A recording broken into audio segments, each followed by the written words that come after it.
afternoon, ladies and gentlemen, and welcome once again to the Cloister of the Dice. We are back here once again in the world of Robotech, so get your mechs ready and get ready to head off into the stars. I am your MC behind the scenes. I'm John. Of course, we're joined by our DM, Milda the Monk, and our players, Lady K, Nephenor Frawl, and of course, Xanatrix Zadari. Folks, how are we doing today? We are doing good. We are doing good. I do apologize for the lack of blood, sweat, and steel last week. There were some outside factors. Family emergencies take precedence. Mm-hmm. But we are back at it. There have been some interesting developments over the last week on my end. But in addition to all of that, we have reached the halfway mark for this particular adventure. That does not mean things are going to get easy. In fact, the complete opposite is going to be the case. But it is. I am glad to see that we are reaching the goal that I had intended, along with a few other surprises to come along.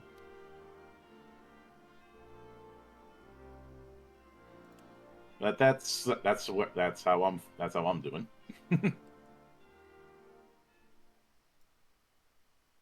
Which is saying something, because last time was a case of mission failed successfully. Somehow.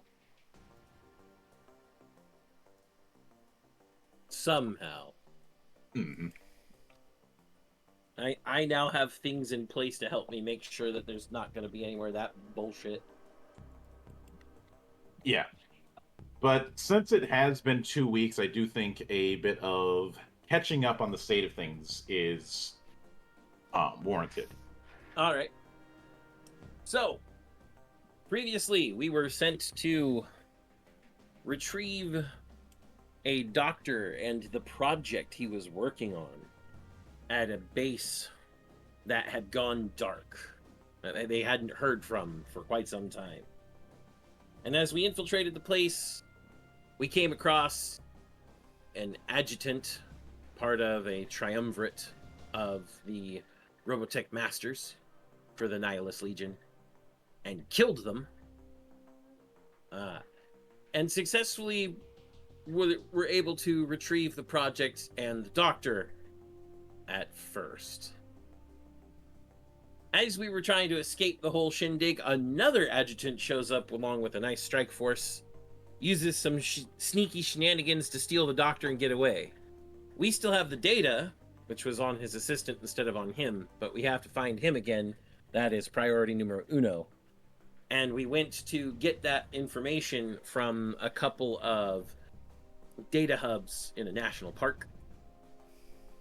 Also, at the same time, we fucked up both the ground and orbital data that the Robotech Masters were receiving from these data hubs. So now they're receiving false information, and this is causing them to commit tactical blunders. But now that we have that data, we're waiting for it to be fully analyzed so that we can go save the doctor. Mm-hmm. I believe that's where we left off at. Yeah. The final thing that was mentioned was a bit of a debriefing with Captain Prana regarding the fact that you guys are going to be heading into Moonbase Alus. Yes.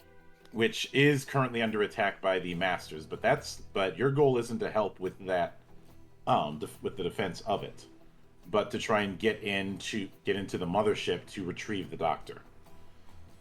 And if failing that, if we can, wreck the mothership. Mm-hmm. So, in the interim, there's been some emergency repairs done to try and get the mechs into reasonable fighting shape.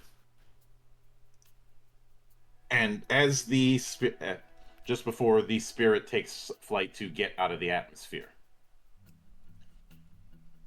which whenever you're doing the whole breaking atmo, that's a case of everybody in your seats or onto something solid. Hold on to your butts. Mhm. And Yup. all my long nights in the mech have finally paid off. Yay! And the big improvement that has happened, aside from all of you getting promotions, because you killed a triumvirate member, is the fact that project that Dirge has been working on since day one has managed to get most of the kinks ironed out. So it's no longer just a jumped up Batloid. Hooray! That means I can start test piloting it. Over my dead body. Excuse me? You realize that I outrank you. You couldn't fly this thing if you tried. Oh god, Yeah. no, we are not getting into any pissing contests. Please, let's not. Yeah. And yes, Ya is now a commander. Dirge is now a major, and Kathia is a second lieutenant, and David is a lieutenant. Or for my Brit Bongs, a lieutenant. They But say a lieutenant because they're not right.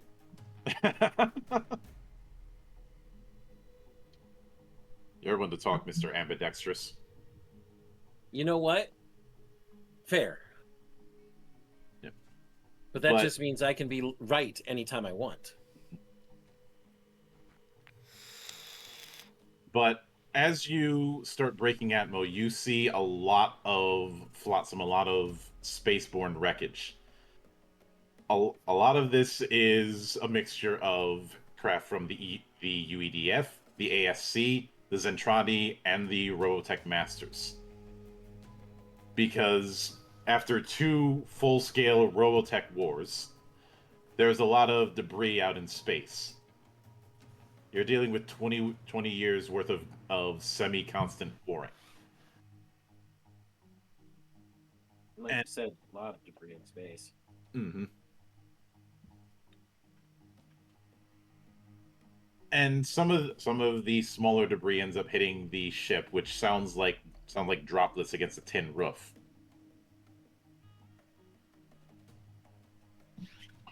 And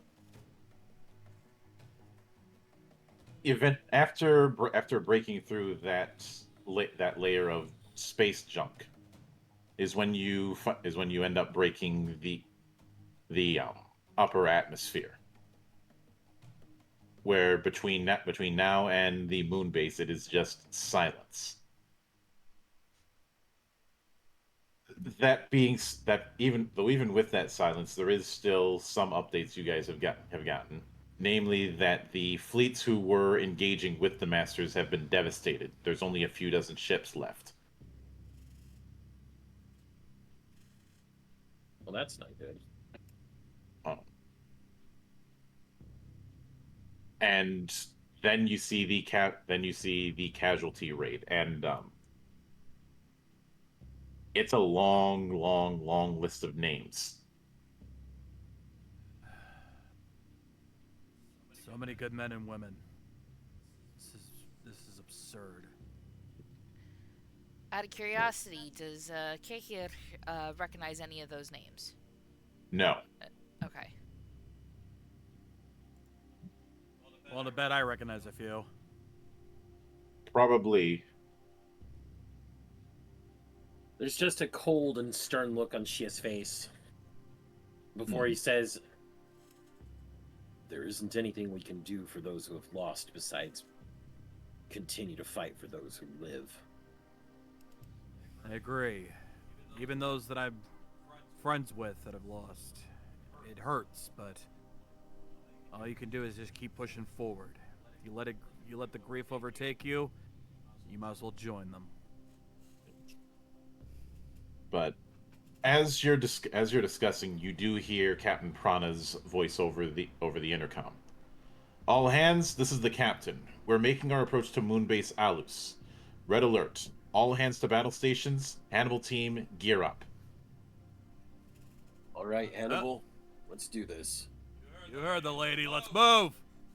And as soon as you're heading to the hangar, about to suit up, there's two people in particular you see. One of them is Agent Vici. The other is the diva. Jesus. Already, I think in the back of my mind. Now it's not the time for this. He says, "Listen up. You guys are going to be in low gravity combat. In addition, the diva will be joining us on this mission. He's going to help us inside the mothership since he knows the best vessel better than any of us. So make sure to protect the diva and watch his back." For just one moment, she says, "Agent, is it best for him to actually accompany us physically?" Unfortunately, yes. All right. At this point, Shia looks over at Dave. "Lieutenant, I'm sorry, but I'm gonna have to saddle him with you, like he has been for the rest of this." I was already expecting it, Commander. Don't worry. Which you hear the diva go, "Yes, you will all bow before my soon-to-be magnificence as I show what art upon the battlefield looks like. Though your machines may be simple and inelegant, I'm sure an artist and genius such as I can grasp them. This will be an excellent addition to the next saga I will pen." And at this point, I walk right up behind the diva and just smack him upside the head. No need for the theatrics. Gip slap.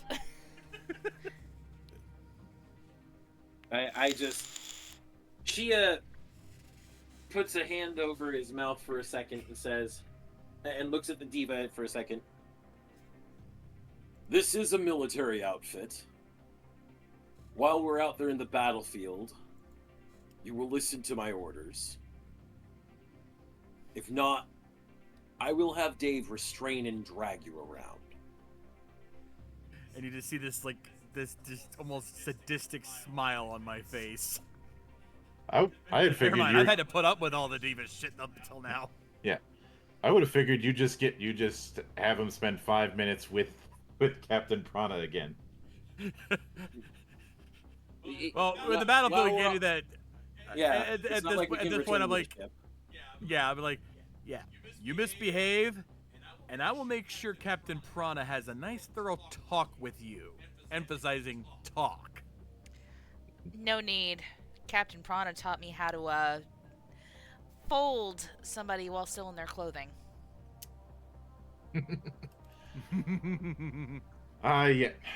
Yes, judo, the art of folding clothing with the person still in it.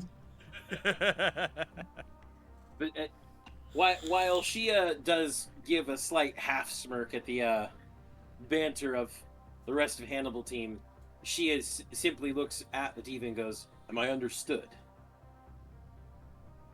He nods. Good. I don't think we'll have any problems, but just remember, we've got to keep you alive. So I guess it's a good thing that he's going to be in. Actually, this presents a bit of an issue, because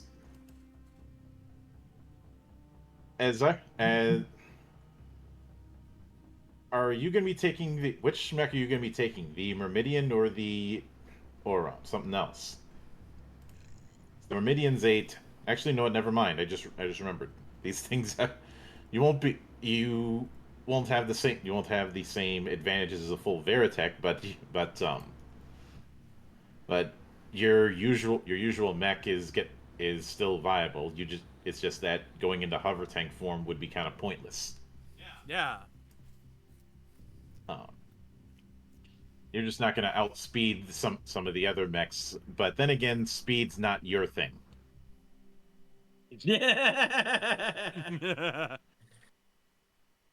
No. Speed is no, key? I am speed.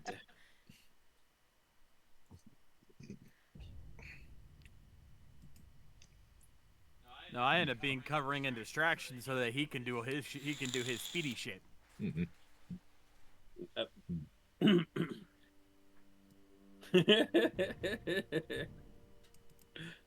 Oh, I want to say the line, but I'm not going to say the line. Say the But- line, Bart. No. Millhouse is not a meme. But as the spirit of Carthage gets closer in, you do see that the masters have continued to press their assault against the Moonbase. This in Along the way, you see plenty of half-disabled ASC ships of every size and shape floating between the masters and their goal. The very same entrance that Hannibal team is heading for. As you see troop carriers and heavy cruisers from the masters cresting over the lunar horizon, cannon fire erupting desperately from the few remaining ASC ships. And among the surface wreckage and orbiting debris, the last remains of TSC Battloid units, fast-moving Logans, and occasional functioning Ajax prototype races to intercept the oncoming Bioroids and assault ships. You then hear the captain's voice saying, "Hannibal, this is Prana. The spirit will cover you while the main doors open once they are, so get in there quick." All right, you heard the captain. Let's everyone get in, get ready, and be ready to launch at a moment's notice. As the doors open so that you can get out, you immediately get to land just on the surface of the moon of said base. And right around the same time, you see several masters ships. Well, not ships, a bunch of hover sleds dropped off by an assault drop ship. Because they're trying to get into the moon, and all of you are right outside the main door to the moon base. It's just that they want to get in the same place that you want to get in. So, John, what time is it? Oh, my dear friend, I believe if I check my watch, yeah, just a little bit past, and it's combat time! I did not need those eardrums. I wasn't Eardrums. Who needs eardrums when you've got goddamn hype?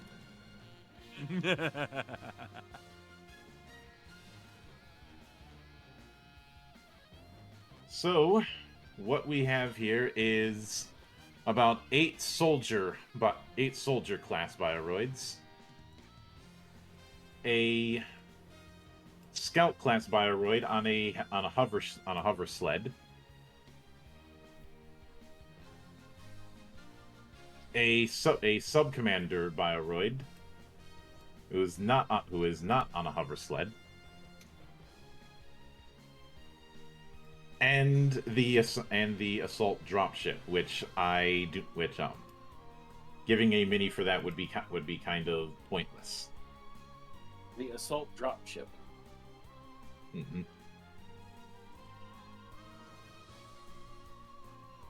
It is basically the mecha equivalent of an IFV. Yeah. Understandable. Mm-hmm. But with that said, who's making the first move? All right, I'm just gonna look over at Chia. Same as usual. You got it. Taking the sub commander. Yep. All right. So what I'm gonna do is I'm gonna activate a new talent that I've added to my arsenal recently. I'm activating Defender. Basically, I choose a target and I get edge when I'm covering them. protecting them. And of course, I'll be giving that to Shia because they're going to need the coverage going right into the enemy front lines. Indeed. Mm-hmm. And from there, I'm gonna cover my buddy with some covering fire. All right. So that will grant me edge in that regard. Actually, with my with my nature, that would actually bump me up to advantage, wouldn't it? Yes.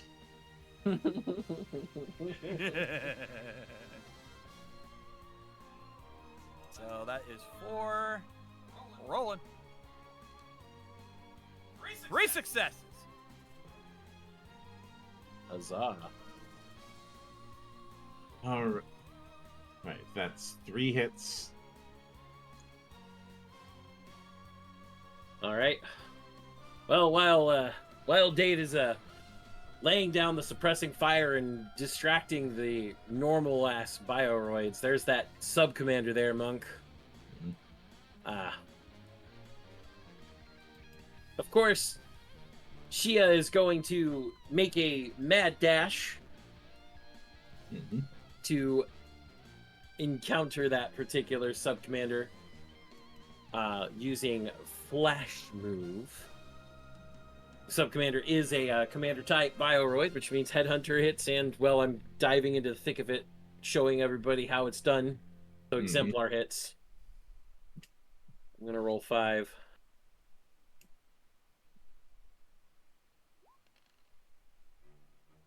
Three successes against the sub commander. Yep. So since let's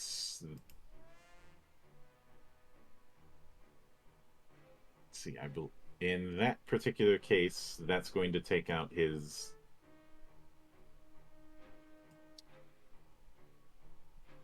shield is out.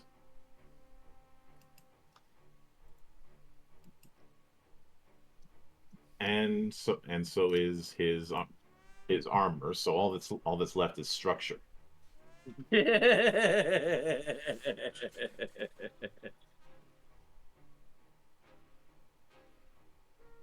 All right. So that's two of you down and 2 to go.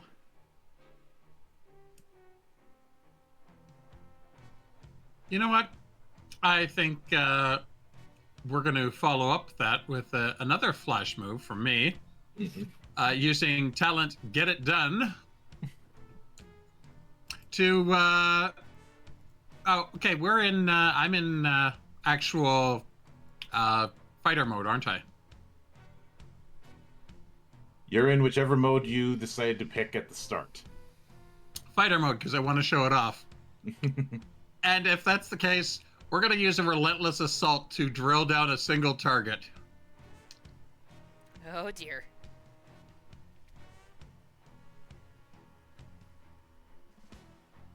For those that don't know, that means every single weapon is firing all at once at the sub-commander. It's an alpha strike. The Troa Barton School of Combat. Damn straight. All right. All things considered, I think that would count as rolling with advantage. Oh shit.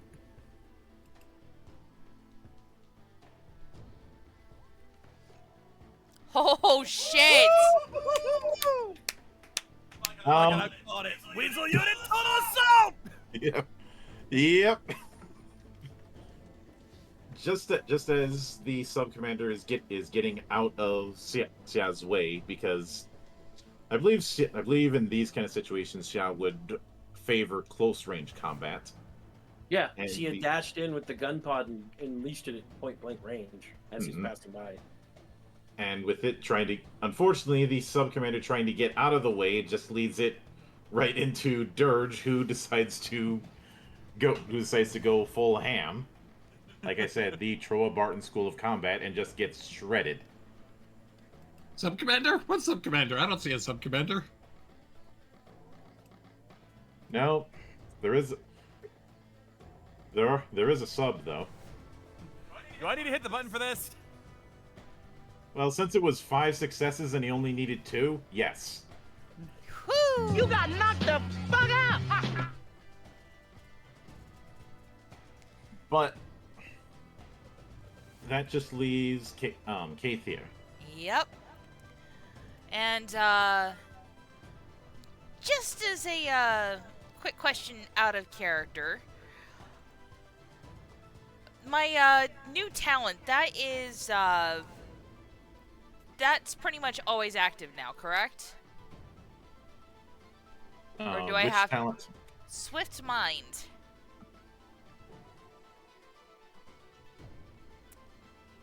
Two seconds, I'll tell you the, Yeah. Alrighty. So, let's see. Let me double check something really quick. Thank God I have the Sylphid up. Let's see. You're very squishy, Sylphid. Yes, I know. Shush.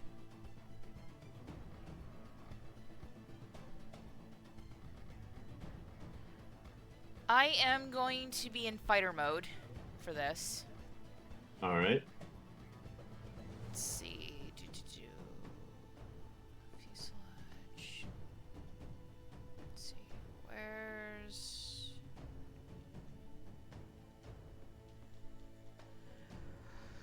Let's see. Sorry, I'm trying to look over everything.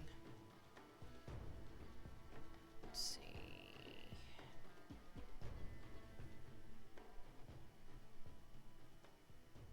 Now, all I have for that is my twin particle cannons, correct? Yes. Okay. Well, and...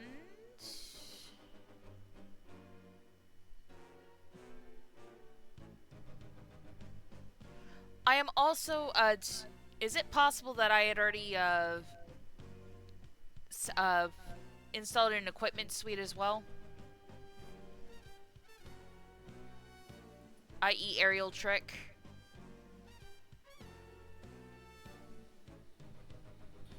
I would say yes. Alrighty. So, Kehir is going to, go after this guy, and she's going to go in with, close quarters.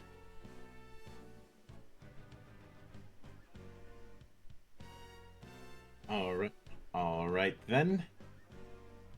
Alright. Rolling. 1 success. Or was I supposed to have added 2 die because of the equipment suite? In that particular case, no. Okay. That equipment suite would be something that's used as its own skill, hence the skill rating on it. Gotcha.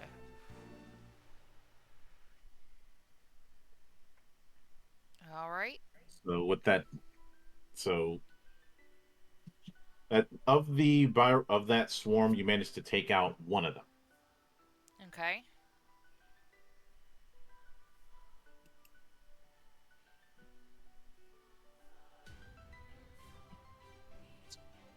So, and now it is their turn.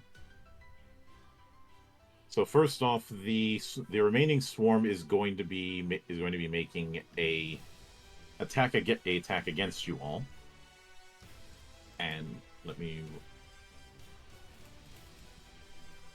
So that's going to be a roll of 7. And this is going to be rolled as normal.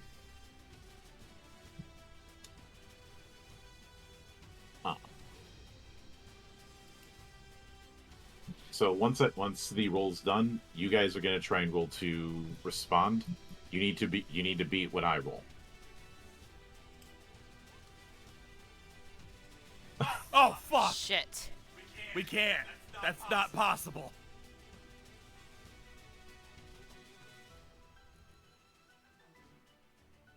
Which in that case, each of you take 1 armor damage. So I take nothing. Yeah, that would actually count for me as well because I doubt I have my energy shield. Mm-hmm. And then the remaining scout is going to take its move.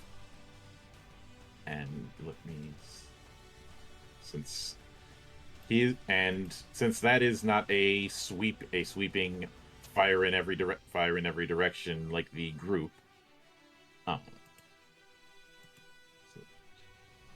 Actually, no way. I take that back. I'm using the Myrmidon. I don't have the energy shield in this one. Mm-hmm. I just have resist, so it doesn't matter. So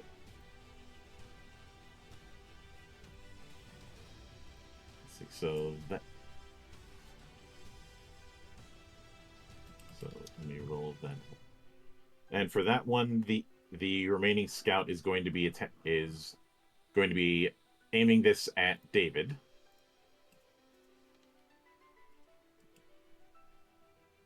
So how are you going to use your skills to respond?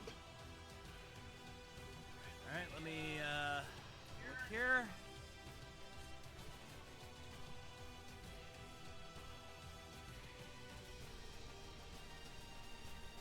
In this case, I probably just consider we fought so many of these Bioroids so far. I'm going to use Machinations to know how they usually operate and use that to dodge. All right. Sure, it's set to normal. Actually, no. This would be because this would be adapted to the situation, wouldn't it? Because I already know how these guys operate now. Yeah. So that's automatic edge. That's gonna help. Oh fuck yeah!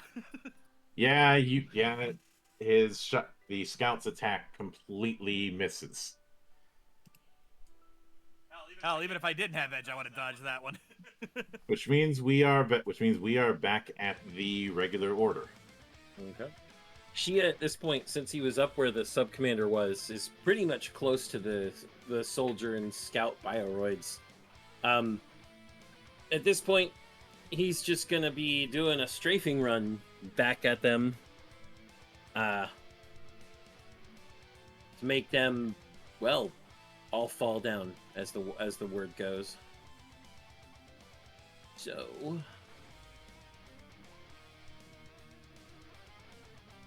2 successes on my strafing run. All right.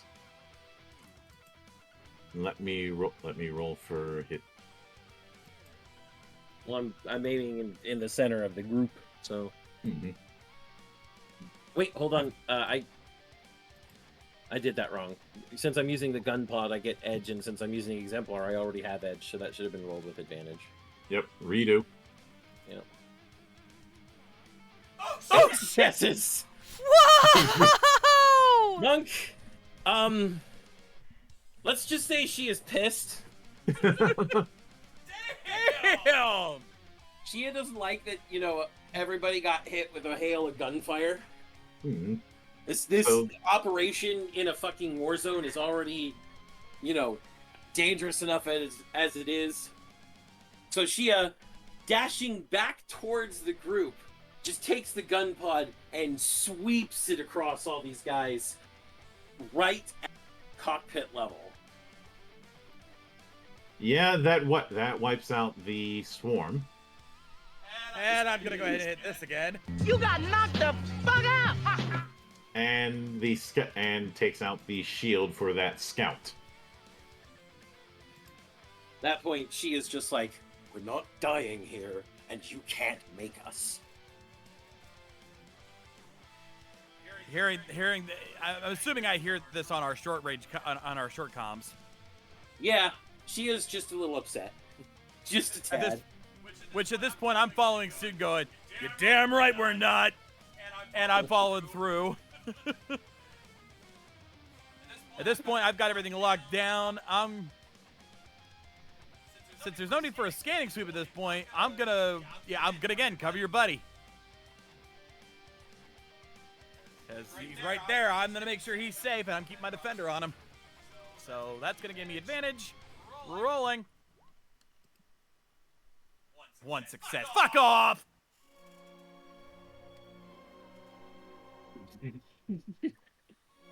It counts.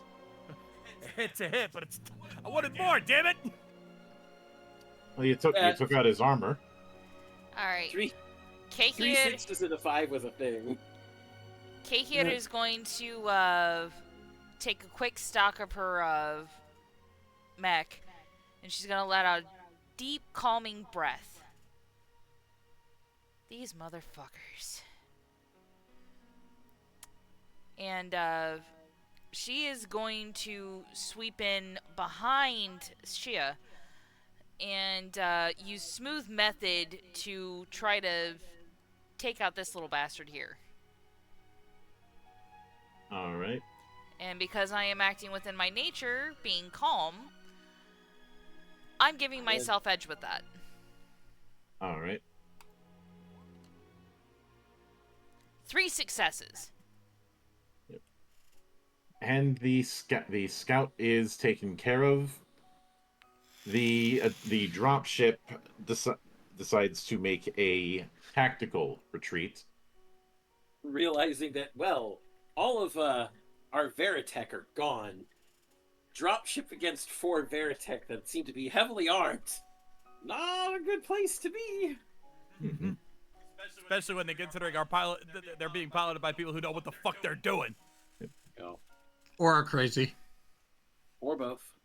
Yeah, I was gonna say, ¿por qué no los dos? Yeah. But in the aftermath, you do see that the other reason it retreated is that another Polster class ship was starting to shoot within the combat zone, and it was forced to focus on that. It's not the Spirit that's still elsewhere. Yeah, just a different Pulsar class light cruiser. Mm-hmm. But as you pick yourselves up after the battle, you do see that the door to the Moonbase has opened up fully. Well, let's get in there. Yeah, you do get in, but you do see that past the door is an entry shaft, which is a straight vertical drop. This is still the Moonbase and not the mothership, so wouldn't we have schematics? Yeah, it's not going to be too hard to slowly get your ways down in there.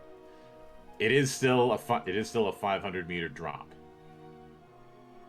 Well, I mean, Guardian mode helps here. I can still keep my gun pod in the hand, but go down as a jet at the same time. Mm-hmm. But as you descend the darkened interior of the Moonbase Alus's docking tunnel, the dark vertical tunnel is illuminated only by emergency lights in the base and the running lights of the mecha that made it through.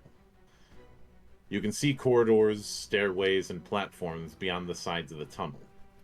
Branching tunnels show evidence of heavy fighting. The bodies of dead Terminators are mixed with the remains of Task and TSC troops, who sacrificed themselves to defend the base. There's side passages providing a way down for those on foot. Eventually, it ends at a pair of huge airlocks that allow entrance into a massive rocky cavern. The cavern itself is the inner entrance to Moonbase Alus, which extends out several hundred meters toward an area of buildings and structures fabricated above the cavern floor and into the rock facing. A series of docks, slips, and mooring platforms can be seen, more than enough to support a small fleet. Alus, at one point, was a civilian base that had been under reconstruction since the end of the First Robotech War.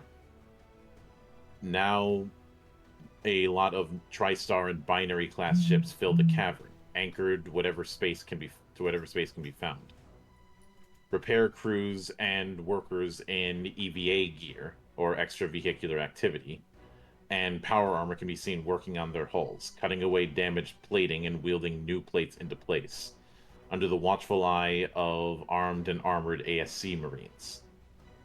The space around the docks consists of a large cargo area that connects to the main facility. Several airlocks, elevators, and hangar doors for smaller craft are seen in the cavern walls overlooking these docking platforms. The second airlock is located at the top of the docking platforms next to a series of windows, behind which is an observation area. Just outside of the nearby entrance within its primary airlock, barricades and large weapon emplacements have been erected. As you finally arrived, you're directed past all of this into that second airlock. The cavern is airtight and has an artificial gravity generator, meaning that no special equipment is required to move around the base. Other airlocks lead from the docking bay into the main facilities, and soldiers in armor and heavily armed Marines stand behind successive barricades as the team works further down the corridors. After passing a second checkpoint, you find yourselves in the observation area, being led towards the command room. And obviously, getting closer to the command room, you guys have all dismounted. Mm-hmm. No, this is still an active war zone, so we're clearly suited up in our Gusoku armor with whatever weapons we still have. Yeah. Like beautiful carbon. My carbine is good. But you do hear communication from Vici, who's saying that he's going to be speaking with Admiral Ron, who commands the 9th Fleet. He'd be the man in charge of the diversion mission for the operation, and also our exfil. Okay. So there are a few places where you can take a closer look. The observation deck, the infirmary, and the command room / science labs. Shia is probably going to go to the command room first. Just to get an understanding of what's happening at a logistics and strategic level. I would probably take the diva and go with them because, at the very least, I would probably know a couple people in that command room that I could probably work with.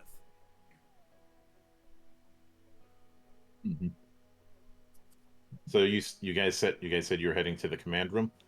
Yeah. Right. At the very center of the base is a labyrinth of science labs and central command levels. From here, the lightly damaged inner base can monitor the mangled surfaces on the upper surface, using what little functional equipment they have managed to view the battle. As they all feared, the screen shows the horrific losses, including the destruction of the mecha detachments and the ever-encroaching positions of Master's troops. And at the planning table in the central command room, a number of officers are taking stock of their remaining assets.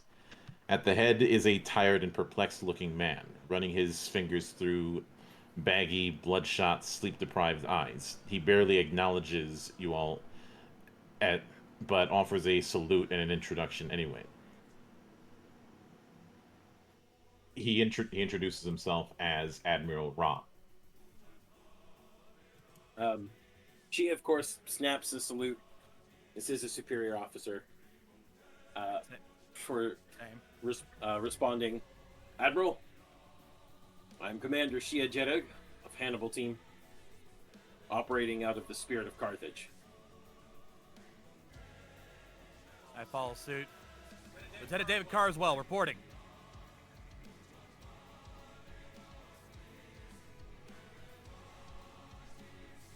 Admiral Ron, at ease. We're in the midst of organizing an attack against the enemy command mothership on the other side of the moon as part of the diversion for your mission. I'm not happy about the risk since we're under a lot of pressure here still, but we've thrown everything we can into fixing our ships for the assault. You can see we don't have much to work with. Chia nods his head. Your mission, as I've been informed, the following. You'll traverse the moon to reach the remains of Lunar Base alone. There, Hannibal team will access the lower storage sections with mothballed shuttles that should be intact. You'll then repair and ready one of those mothballed shuttles and launch it straight into the enemy mothership, directly above the remains of Moonbase Lunar. At the same time, I and the Ninth Fleet will attack the Master's mothership from a different direction to ensure it's distracted, allowing your shuttles to reach the ship's hull and proceed with boarding operations. You'll then enter the ship, find and extract a Dr. Kirk. After you enter the ship, our fleet will withdraw and wait for you to signal a beacon we will provide to you. Our fleet will then re-engage the mothership long enough for you to escape and be picked up by one of our vessels. With that, the operation will be complete and we can retreat in full.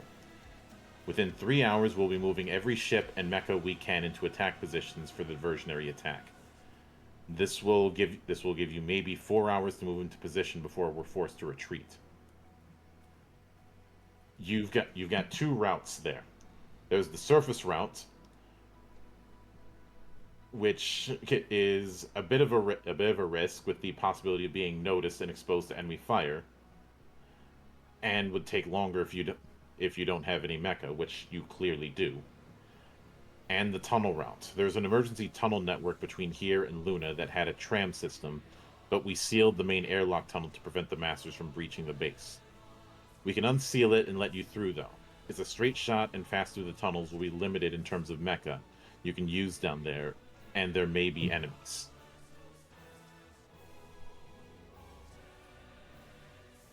In your opinion, Admiral, with the surface route, even in mecha, if we're noticed, how much worse will the fighting be? If you're noticed, you'll be completely swarmed very, very quickly. Then I don't think the surface route is feasible. We may have mecha, but a small group moving in a clandestine manner is sure to attract the Master's attention. I think the only option we have is the tunnel route. I'm inclined to agree, Admiral. These Masters are smart. They're going to expect us to make a move either way, but at least this way we minimize the chance of them swarming us.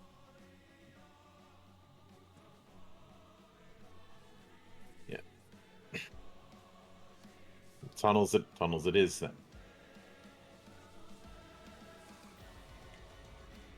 He continues on saying, Lunar's surface facility has been almost completely destroyed. The buildings are little more than wrecks, so be prepared for a long-term EVA if moving through the base.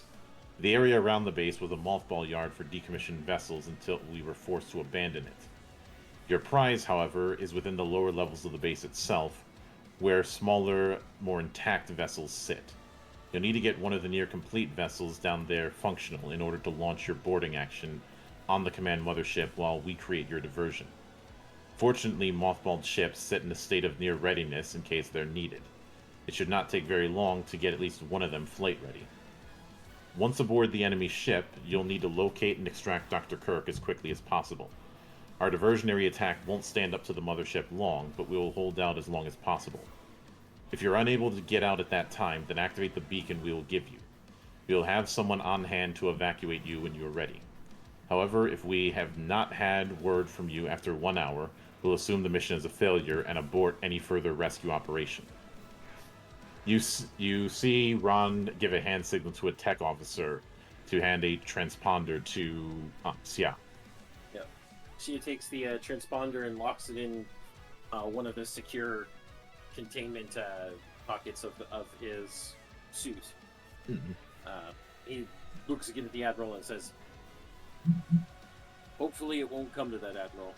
We all hope to get out of this so that we can continue to fight for Earth and drive the Masters back into space.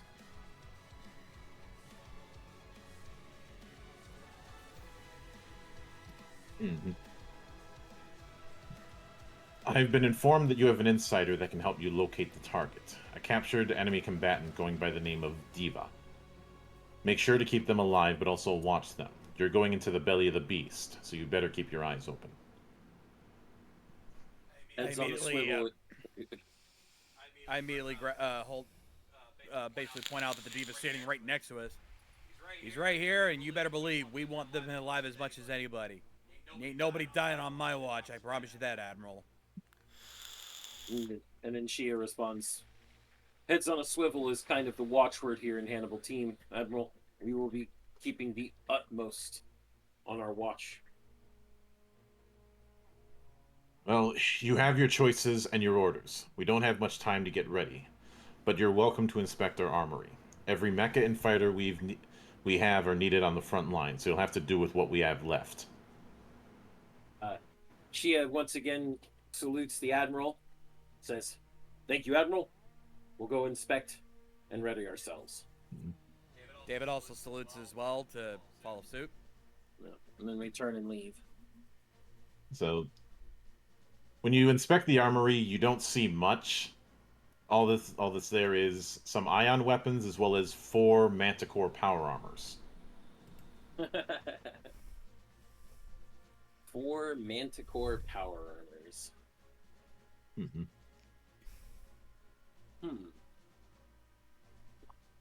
I assume the tunnels are actually too small for the Veritech we came in. The tunnels are big enough for the Veritech, technically, but if a firefight breaks out, you're not going to be able to do much movement. Okay. And while I'm at it, let me move you. Oh, didn't want to move the whole thing, just that. Well, to be honest, power armors are not my forte, but I think right now would be our better bet. I'm checking something real quick here. Same. The Manticore, yeah.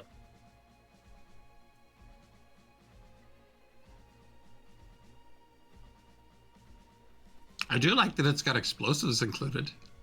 Yep. Breaching charges. Yep, the Hopsy 5 Manticore, which fortunately I do have a image for you guys, so you can see, so you can know what it looks like.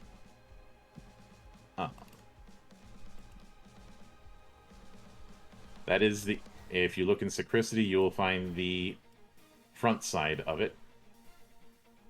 That's some badass looking power armor. Yeah. Yep.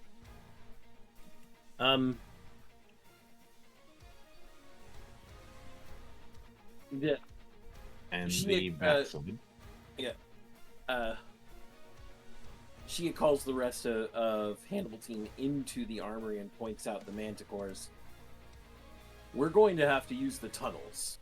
Going on the surface is just too risky. If we're sighted at all, we're going to have a swarm of the Robotech Masters down our throats, and we'll never reach base lunar in time. In the end, we're also going aboard a mothership. And if we're going to be rescuing someone, we may not necessarily need to go through any of the areas that would require Veritech access. But having these power armor are going to be much more useful. So my proposition is we keep our Veritechs here for when we return with the Doctor, but we go in the Manticore as part of this operation. Does anybody have any other ideas or any objections to this particular course of action? I do have one question.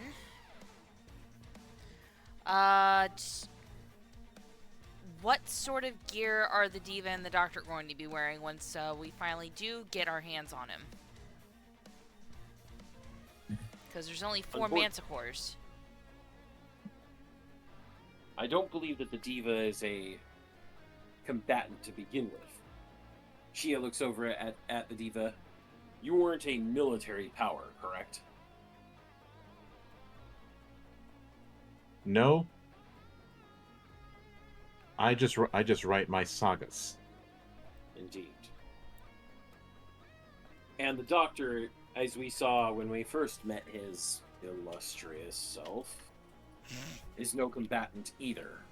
I was referring in regards to protection, Commander. I understand. We can bring spare Gusoku for each of them.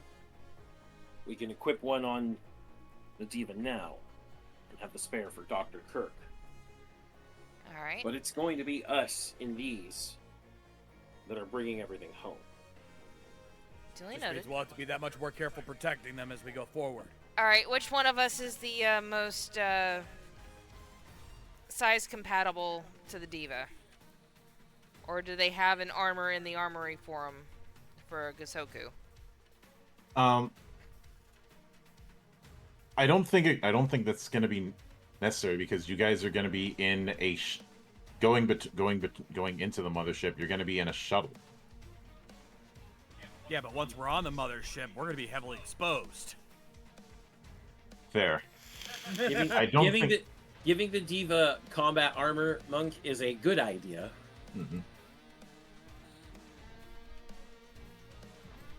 Fair. You never know when a stray shot's going to go flying their way. We want to make sure they at least don't get killed in one hit. That is fair. Huh. I think, given that there isn't a full-on power armor like the Gosoku that is going to be his size because he's small. There is, got it. Yeah, there is, however, standard body armor, or its equivalent. Well, the Gusoku is the ASC's standard combat body armor. Remember? Yeah. Fair. Oh, I think my mind just went to a different spot because of the words power armor. Fair. Yeah, probably. Understandable. He's gonna be in the equivalent of the L Pass or lightweight personal armor system. Okay. For reference, let me show you guys what that is going to entail. Basically, this. Good enough. Obviously, it'll have a helmet too. Yep. Mm-hmm. Also, that's one scary looking Fokker there. The only person who really gets that joke are other people who've watched Robotech. Yeah, and also, just for reference, the helmet. Mm-hmm. It's fairly well protected. All right.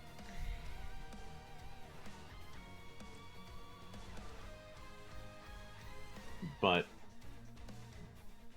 with that said, as far as when you go into the hangar bay, you see a whole lot of broken and wrecked mechs. The technicians are ripping circuits, wires, boards, and anything that they can from the worst off machine. Basically, cannibalize them for the ones that they have in repair. And the state of the fighters is still pretty poor. They've only got a dozen or so functional, but they're trying to get as many as they can ready for the attack. The engineers have been forced to pull parts off the base itself, and many mecha are jury-rigged or basically Franken-mechs. Some of the craft are almost literally built from multiple hulks and are competing for the last few parts and have enough energy supplies to function. Munitions are hard to come by, with most of the base's missiles long since expended.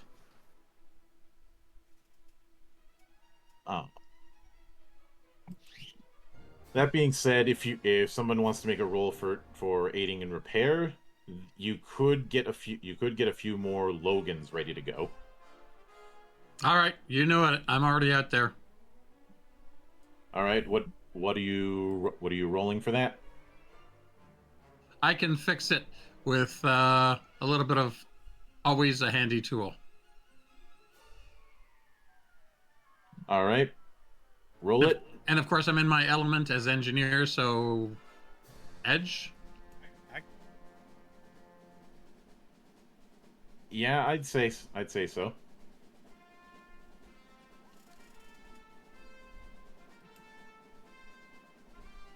Oh, you managed to get a few more Logans set up and ready to go. The advantage of knowing how these things are put together. Mm-hmm. I think I had shown you guys previously what a Logan looks like. Yes. Uh, And I may or may not have supercharged some of them. Yeah. yeah, that tracks. Uh,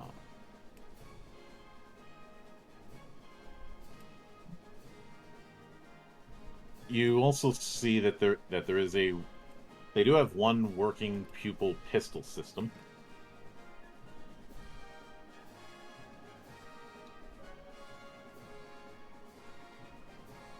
Which is meant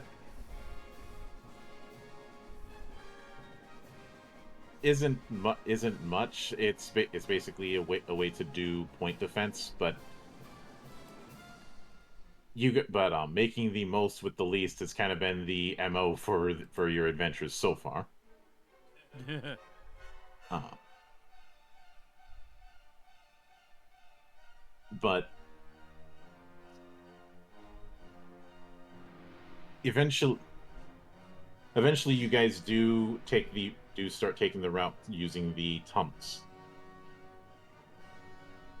Passing through the old storage areas and the warehouse of the original base, you do see some long-term supplies still being kept, most of which have been degraded or used as scrap.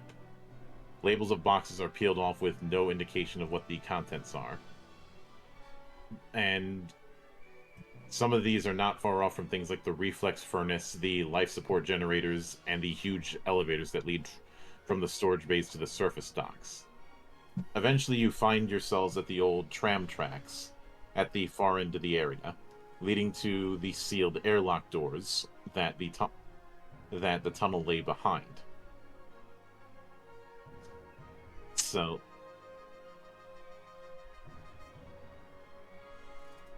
I think one of the big questions is: are you guys going on foot, or are you guys going in mechs? Because there's just enough room for Batloid-sized mechs. So we'd have to stay in Battloid form. Yeah. Okay. All right. Well, If we stay in Batloid form, has my Sylphid been repaired from the small amount of damage that it took then? Yeah. All right. Fortunately, it was one of the easy jobs, though you had to do some of it yourself because everyone is moving like a pit crew on speed.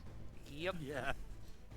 Uh, and if you've seen any racing event, you know how fast those pit crews can go. Oh yeah. Oh yeah. Well, Uh, if we stayed in Batloid mode, would we still be able to maneuver around if need be, or would be severely limited? it would be very limited. You're essentially trying to squeeze through a tunnel. That be that being s- that being said, Are there any modats? no. Damn.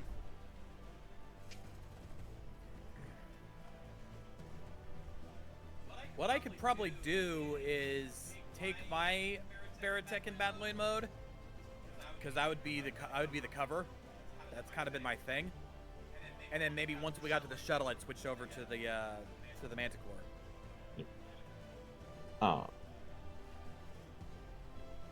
Now that said, the tram itself is not completely destroyed.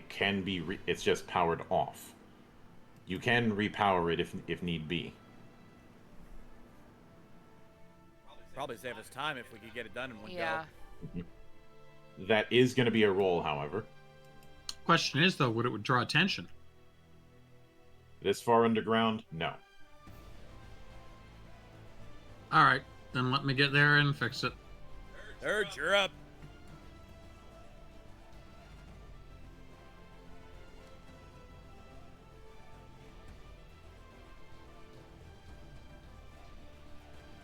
Saved by a 6. Yep. Lucky 6. Mhm. So you do manage to power the thing back up and load most of what you guys have up, though it is a tight fit. But after as you turn the thing on and start going through the tunnels using the tram, the normal lights aren't there. You're on night vision and flashlights to find your way through. The constant shaking above ground has started to fade, leaving just quiet silence. And eventually, you hear a bit of a rumble and see that large boulders have been dislodged from the roof and are leading to a bit of a cave in.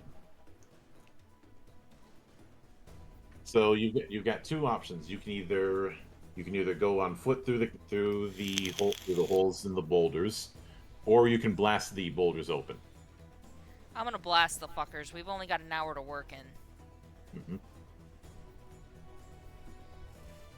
All right. Given that whoever's contributing can contribute, you need a total of 7 hits in order to get past it. All right. I'm going to use probably smooth method for this. Mm-hmm. And let's see. I don't think I could figure out any way to use my nature or my element for this one, so normal it is. 1 success there. All right. Anyone else going to try and pitch in? What I could do is probably, since I'm still in the Myrmidon, I could probably help blast the charge, give it an extra little bit of punch. Yep. Go right ahead. All right. I will set that up. Yeah, multi-process I think will work for this. Nope, let me make sure I'm on normal because there's no talent or nature that I can use with this.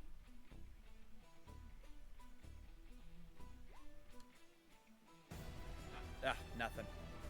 Yeah, you fire a few shots and it does create some dents, but not enough to make some progress. We have those manticores or the power armor, right? Yes. Yeah. I'm gonna grab one of the breaching charges, use a little bit of the overload I've got, and we'll do this as a smooth method. All right. So would that be edge? Yeah, just edge.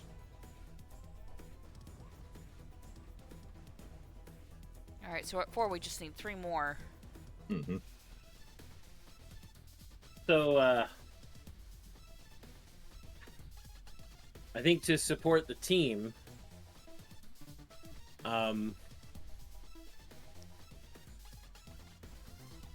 don't really have any expertise in demolitions or anything of that nature. But what I do have is the ability to make a rallying cry. Try and make everybody feel motivated to work as best they can. This is going to, once again, work within everything I do, so I know I've got at least edge from this. Rally cry, go! Single success. All right. David, reroll and add 1 to the die pool. All right. Oh, I gotta redo that because that was. There we go. 2 successes. All right. That's enough So to get you us just over the mark at least. yeah. Yes. So you do manage to clear it, and then reset the tram to continue onwards. At the end of the tram tunnel, you emerge at the ruins of Moonbase Luna. The airlock opens up to reveal a blasted ruin exposed to the vacuum of space, with vast fields of scrap from long decommissioned ships, which dot the landscape like a junkyard. Those of you with more of a military background will know that Moonbase Luna, once upon a time, was the UEDF's first military installation in space. It was a fleet command center and large industrial complex where ships were built and space operations were coordinated. Now it's little more than a crater, surrounded by dead ships from 2 generations of warfare, long since decommissioned and sent to mothball. Entry is simple, as the open ruins of the base meld with the landscape, although accessing the lower floors is more difficult, as the base and docking ports are now twisted metal pits in the basin of the blast crater. The remains of the base interior were preserved at the moment of its demise. Most of the contents were strewn across the lunar surface by the decompression caused when particle beams cut through layers of rock and the lightly armored bulkheads simultaneously. The rest is as it was when the base was destroyed, a memorial for those who died here, many of whom remain lifeless and frozen, scattered across the landscape. Now, as far as getting access to the lower sections of Luna,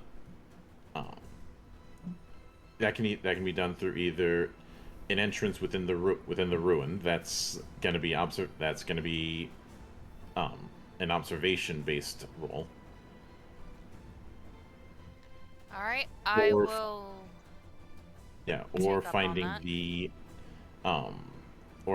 vents and airlocks. All right.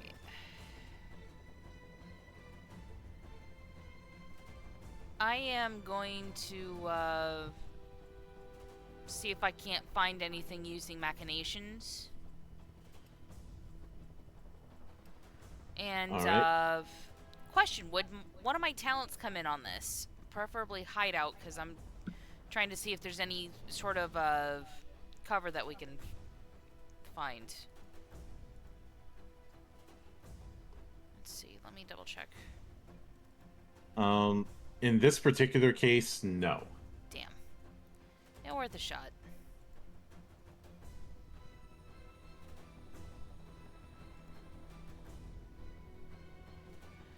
So, what's your guys' plans on getting into the base?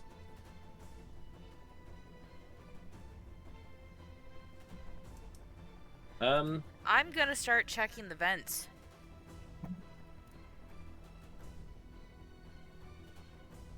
So, Shia is going to. It's almost going to seem like he's taking just a kind of a stroll. Like he's not really paying attention or even searching. Nobody's going to really understand what he's doing. But what he's actually doing is using his omniprescience to look for an entrance that they can use. Yes, I'm invoking my mysterious element, goddammit. I don't use it enough, I swear to God. So, omniprescience, go! 3 successes, monk. Nice. So you did manage to find one of the vents that was a little bit less sealed than others.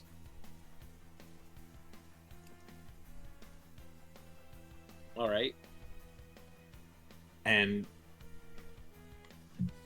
on the downs, so in order to get it fully open, all it's going to take is just a bit of laser cutting, which you have access to doing. Looking over at Dirge. Hey, Dirge. This one's loose. Think you might be able to pop it all the way open? What, you want me to blow it up? He's just grinning. Understanding that Dirge is kind of fucking around. No, I want you to open it with your face. I think yours would work better, though. Oh, my face is already protected. And besides, you don't get Exactly. this look. You don't get this good looking by using your face for everything. Go ahead. Soften up that vent. I just stood there laughing. I don't know. Maybe we could use the diva's face. His looks like it could use it for once. Gia puts a hand to his chin for a second as if he's seriously considering this. At this point, I'm just rolling with laughter. I'm like, oh, man. We gotta keep him alive, though. He may not have the strength to survive something like that. Oh, well, okay. Let's go. All right. I can fix it.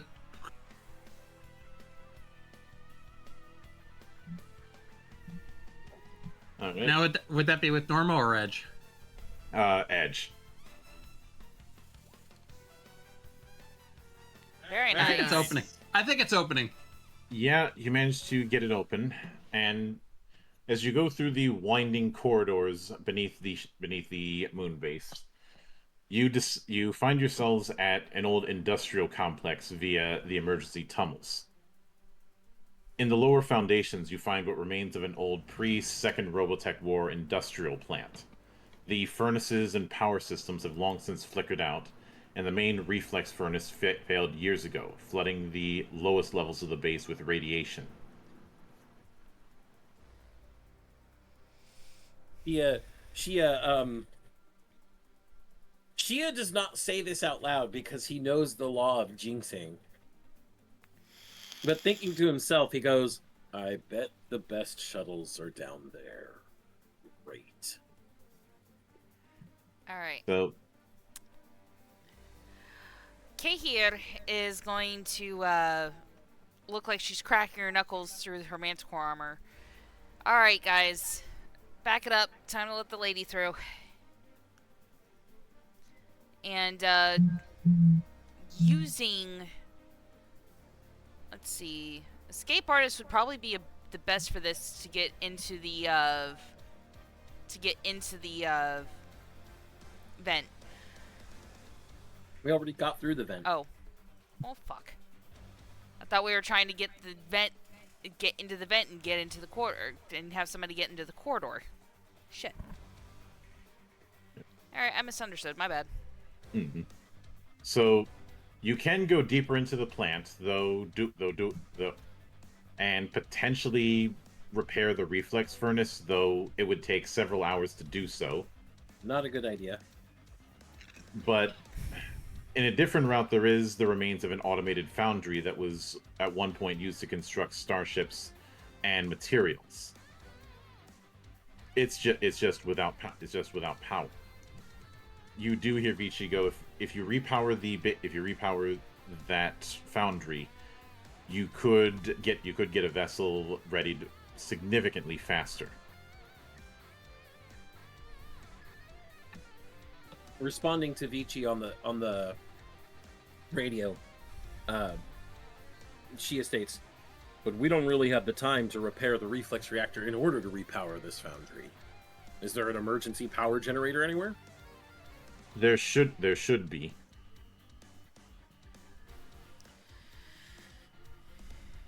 Check it. You should find one in the storage area. There's usually a backup generator in those areas.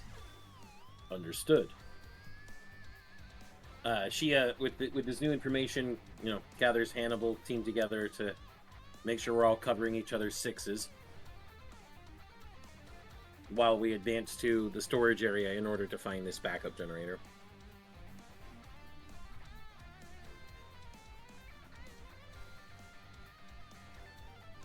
Mm-hmm.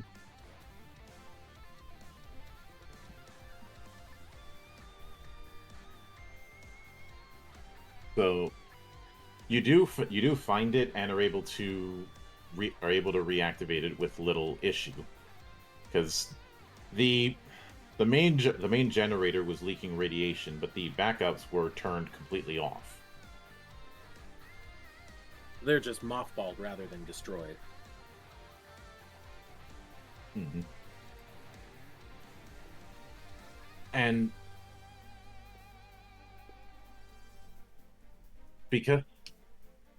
within the hangar, you find several ships in a state of near readiness. A bunch of pulsars, 4 binaries, and a single TriStar. The hulls are partially assembled, and their systems are ready for installation. Though getting them working would take weeks. But located in tucked away areas are smaller naval vessels. And one of them happens to be a Fortitude type dropship, which is basically a corvette. Mhm. The other ones, there's other options, but they are smaller, like say a rock transport or a Pegasus shuttle. Mm-hmm. And these ones are in a state of near complete, right? Yeah. Okay. Looking at the Fortitude, Shia goes, that one's probably the best for our chances of survival. Looking back over at Dirge, I'm sure at this point you've got a grasp on the Foundry system, right, Finley? Who do you think wrote half of it? I'm kidding, of course. Yeah, I know. Well, Gia understands that since the Foundry's older than you are. Since it's pre-second Robotech War. Mm-hmm. Yeah, he's going in there. Once again, he's pulling out the tools. Yep. She is like, Finley, you're an indispensable portion of the Hannibal team. I hope you realize that we appreciate everything you do. I've heard that before. Yeah, but we actually keep you alive, unlike them. Yeah. Who's the one who's been killing things lately? Yeah. So, because of the fact that you're able to get some of the stuff from the storage areas, I want you to make another roll of just 3 dice to account for the equipment suite that you have with the Foundry. Sorry, hit the wrong thing. Although, wouldn't my talent, always a handy tool, make a difference in this? Yeah, it would, since having access to a Foundry would be a handy tool just with the scale turned up.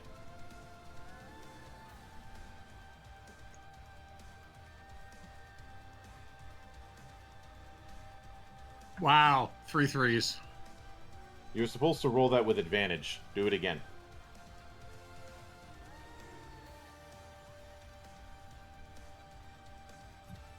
There we go, 2 at 4, least. the golfer's favorite number. But Wait, why are we calling my name? ha, Even I was sitting here shaking my head. but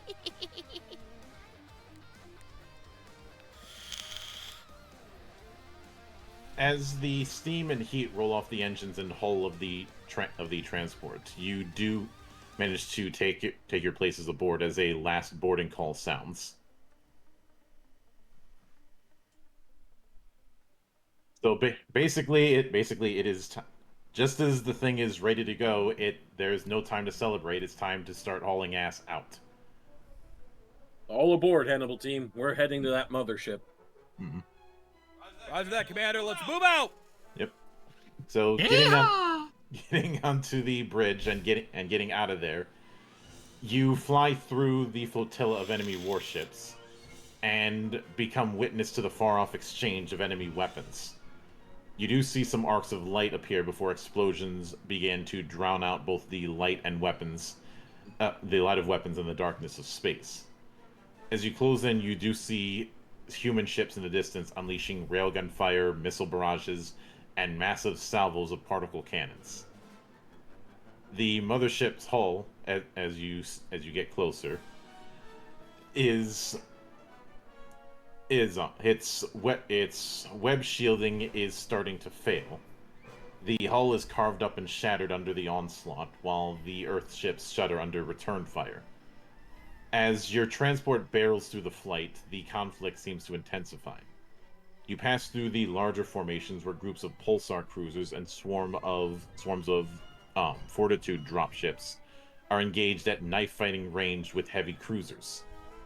The blasted ship hulls of both are swarmed by Logans, Ajax, and Bioroids on sleds, while master dropships and interceptors smash apart entire squadrons in hunting packs.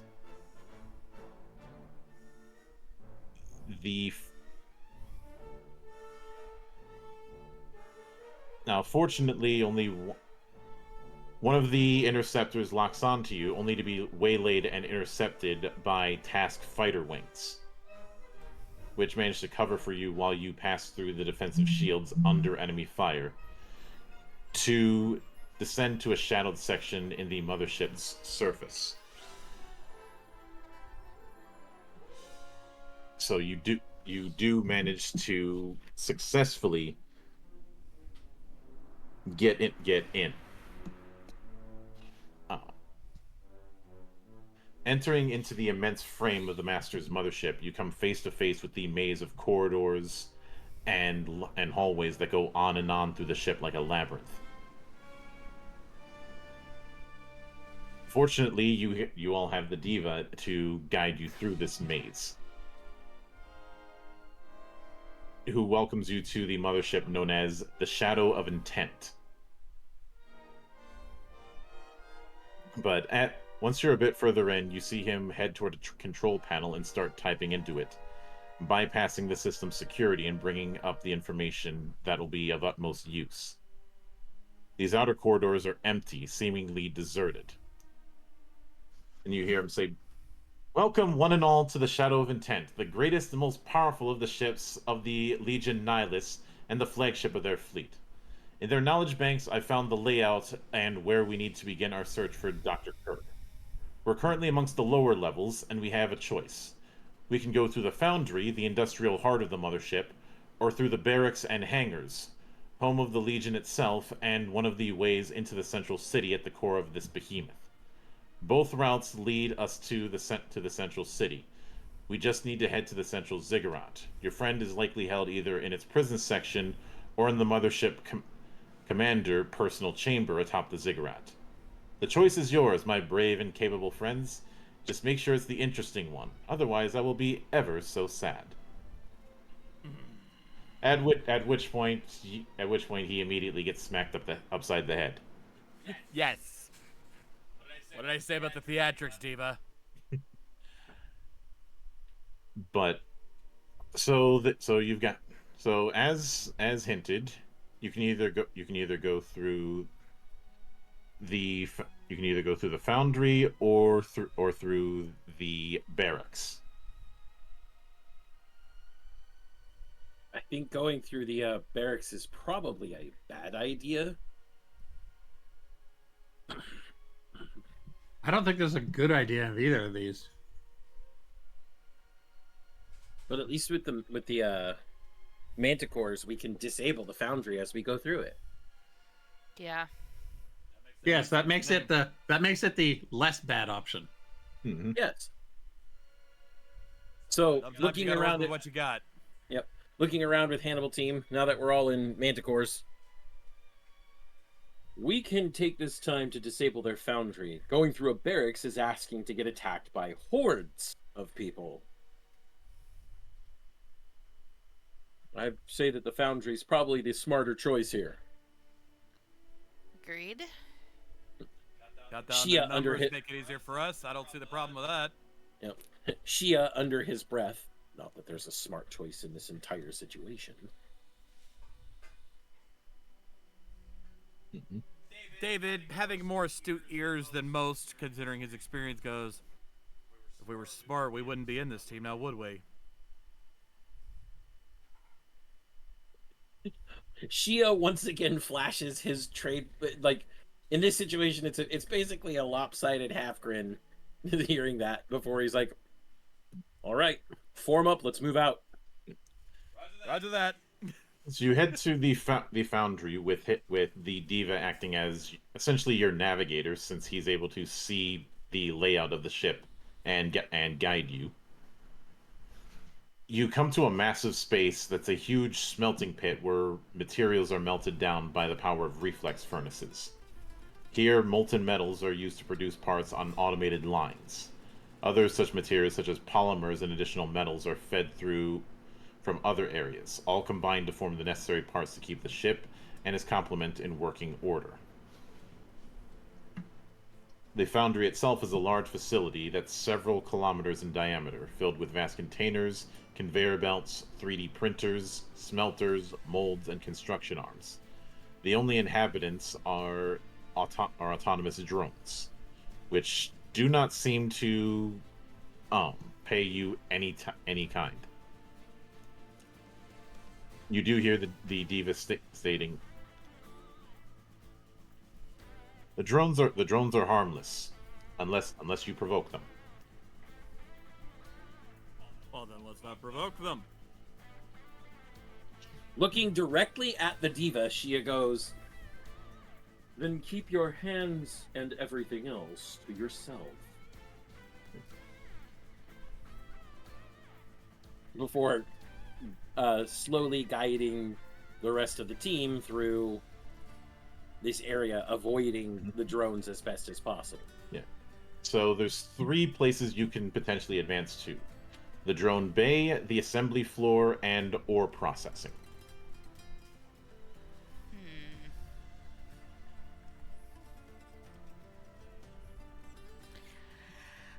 How much would taking out processing hamper their efforts?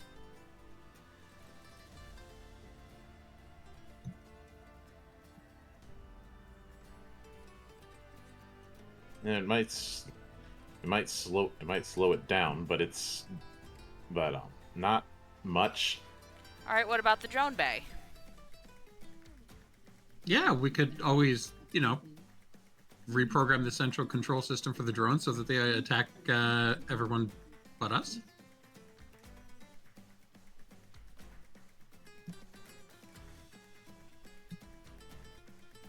All right.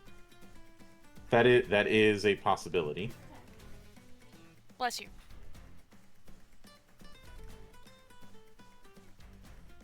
So you guys are heading to the drone bay then? I think that's a safe claim. Mad Thinker talent in action. Yep. You find yourselves in a large vaulted bay that stretches on for several hundred meters towards the mothership's rear bulkhead. Lining the walls and forming up in stacked docks are the housings for hundreds of drones, which mobilize from here and return to this bay between activities. You do see several command consoles scattered about for accessing drone controls. The drone modules can also be removed from the combat pods. But because of the fact that the drones are controlled here, they're also programmed here. All right. I crack my knuckles, and it's like, all Same. right. Look over, and it's like, all right, let's get to work. Sounds good to me. All right. Question: because we are doing this on enemy grounds, does this count as dirty fighter? Yeah. All right. Good. I got edge. So I got Mad Thinker going into this. We got an engineer getting into this. We got analytical disposition, and I'm going to be using heavy encryption. Same here. Actually, I'm gonna join you on that because I can help out with that, Arn. All right. Roll it. So edge or advantage? Advantage. All right. I had edge, but I had 2 successes. All right. And I had 2. I can add edge because this will be adaptable, adapting to the new tech and working in unique territories. So 2 successes. I'll take that. All So right. a total of 6 between us. So you do manage to reprogram the drones here. So as tempting as it would be to reprogram it so that they attack enemy personnel, you were not able to do that. You are able to make sure that they don't attack you. Aw, drones are our friends. but If Heading not back friend, into the- why friend shaped? heading back to the foundry, there's the other options of the assembly floor and ore processing.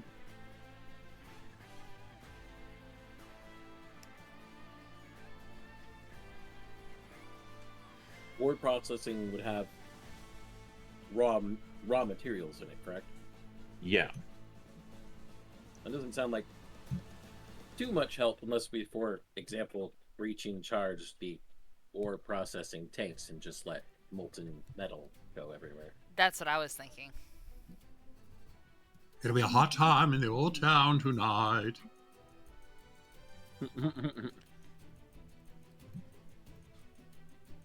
All right. Was that what we want to do then? Sounds good to me. So you guys are heading to... Or processing. Right.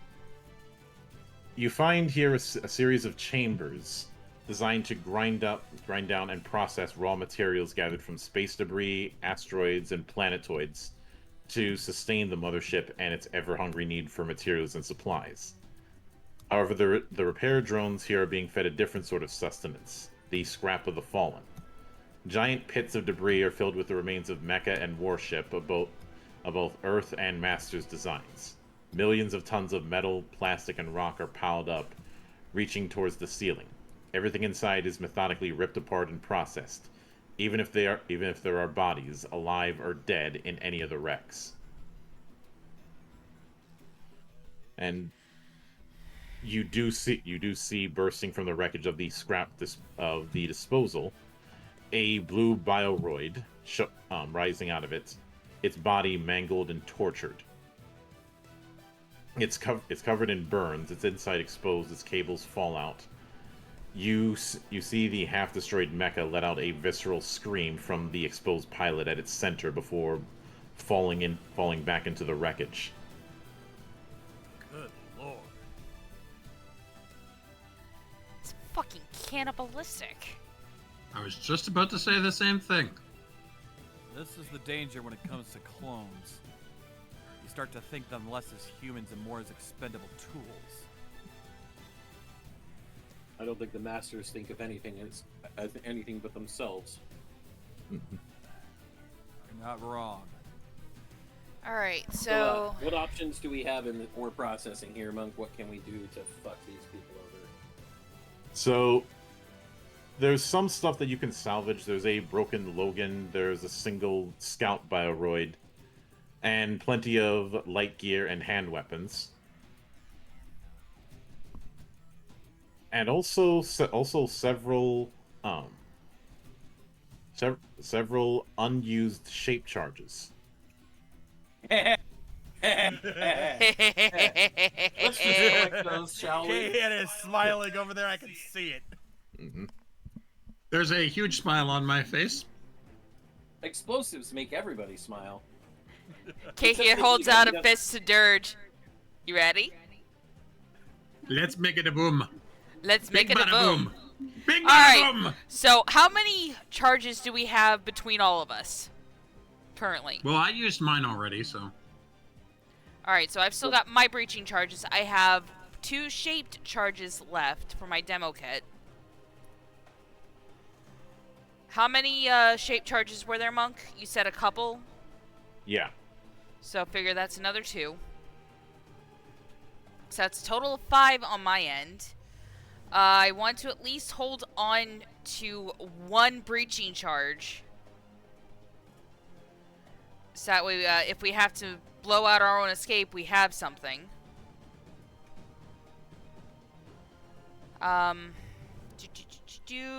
Which one of y'all's willing to part with your breach charge?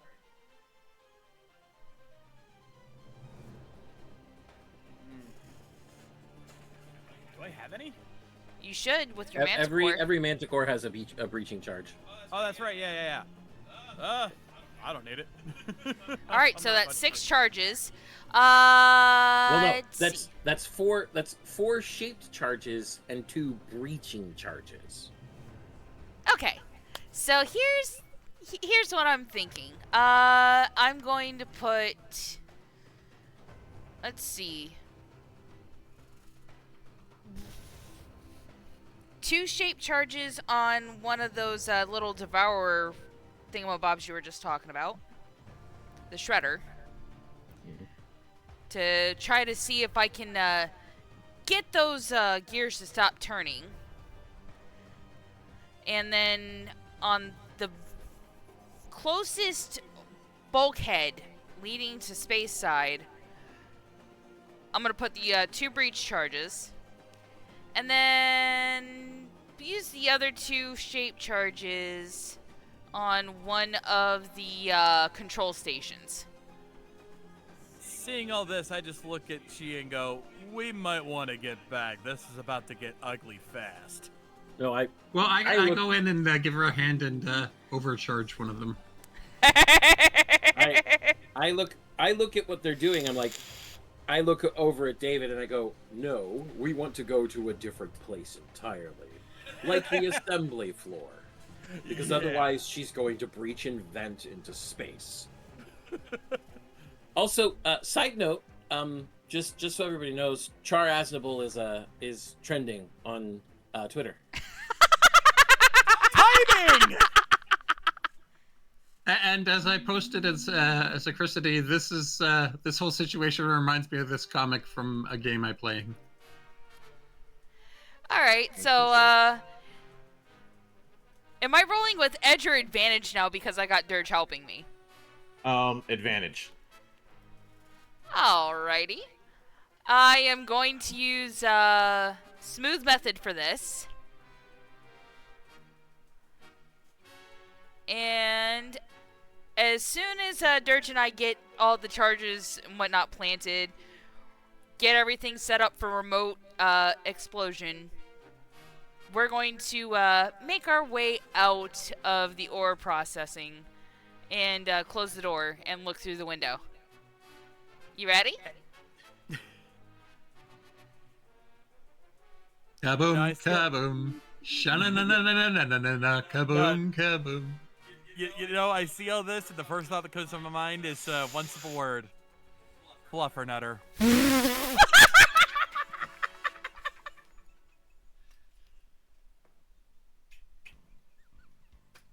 And days gone by, you gone. What you got?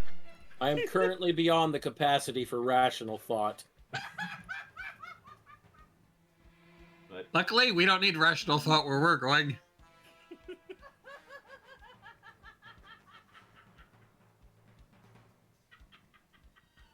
Oh, I broke her heart. Not quite, didn't snort. Didn't snort. I didn't say I didn't call the victor. I just said I broke you hard. Oh, that was good. Phrasing. Rolling. Oh, hold on. 4 successes. So, you do manage to create enough of a boom that it doesn't completely destroy it and cause a venting incident, but it is enough to stop the process, and the drones have to spend a lot of their time repairing it, and that's going to take a while. Well, considering I took out one of the control stations, are they actually able to do anything? You had just made it so that the drones aren't going to attack you, but the repair drone. What? Sorry, when I was setting up the shape charges, I put 2 on either side of one of the grinders to stop it from grinding. And I also put another 2 on one of the control stations in that section. Or is my understanding that the control station was not for the drones, but for the actual systems there? Yeah, it's for the actual systems, which All right. means which means the repair drones in that area are going to be spending time trying to get the thing back operational. Well, we made out to stop the drones. We did give them something to keep them busy for a very, very long time. Okay, good. Yeah, but as you get back into the foundry, the only spot left would be the assembly floor. In this area, you see row after row of conveyor belts where automated drones assemble rifles, bioroids, and a host of other equipment. But the area seems to be operating at barely a tenth of capacity, and the maze of assembly lines makes it difficult to navigate. But you do see a further exit to what is labeled as biostorage and replication.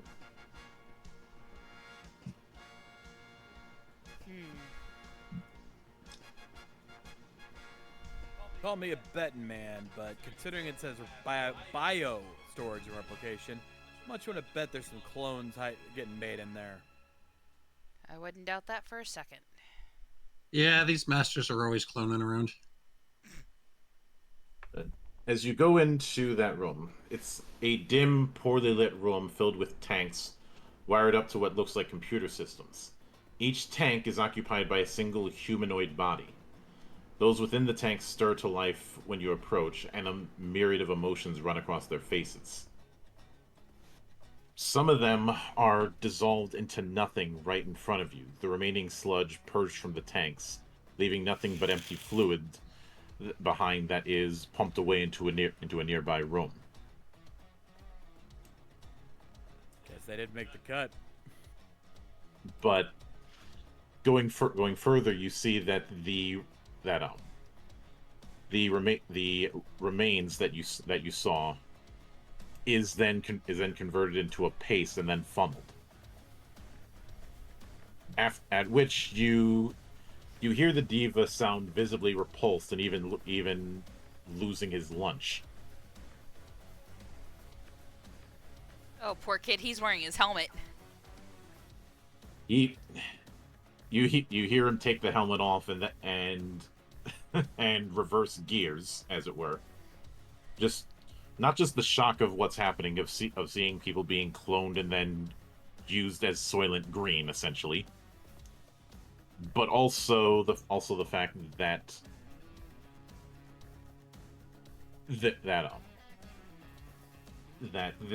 this is all part of the empire he helped create, and he's just completely disgusted. I walk up to the diva, basically wrap my arm around him as comforting as I can, and go, "Let me guess. You knew about this, obviously, but this is the first time you've seen it with your own eyes." He shakes his head up, basically saying, "I didn't know about any of this." No worries. No one blames you here. But yeah, it's disgusting, which is why we're gonna help stop it. But going further in,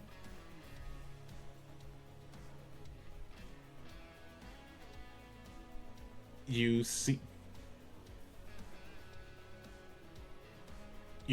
that you do end up going a bit further into what is referred to as a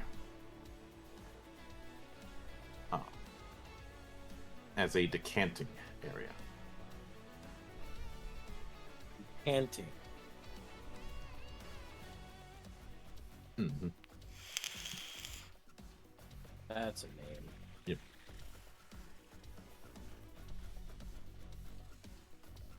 And hang on, let me get to what we need.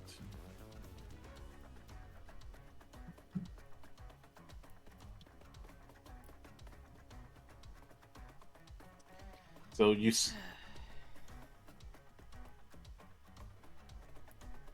see what looks like what would look like a abandoned bar or restaurant kind of place. Oh.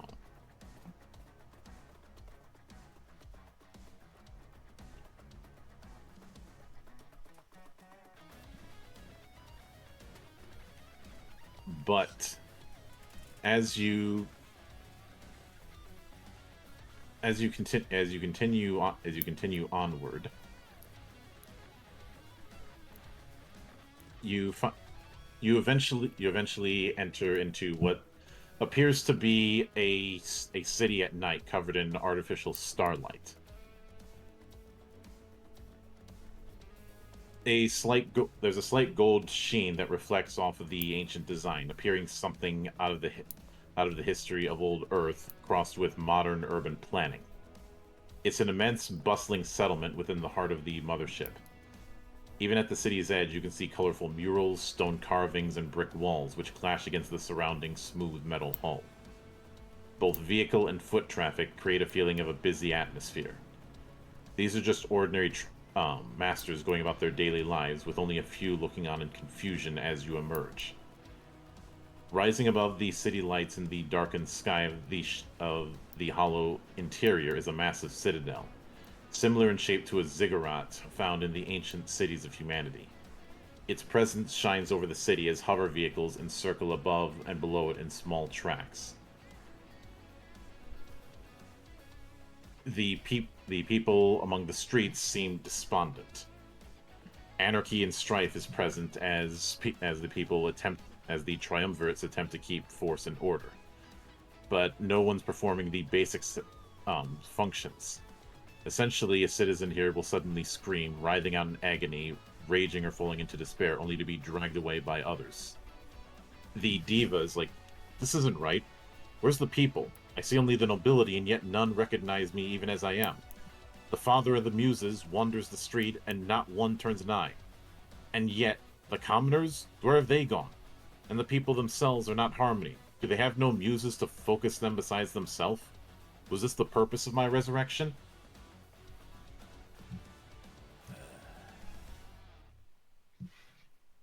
This explains so much.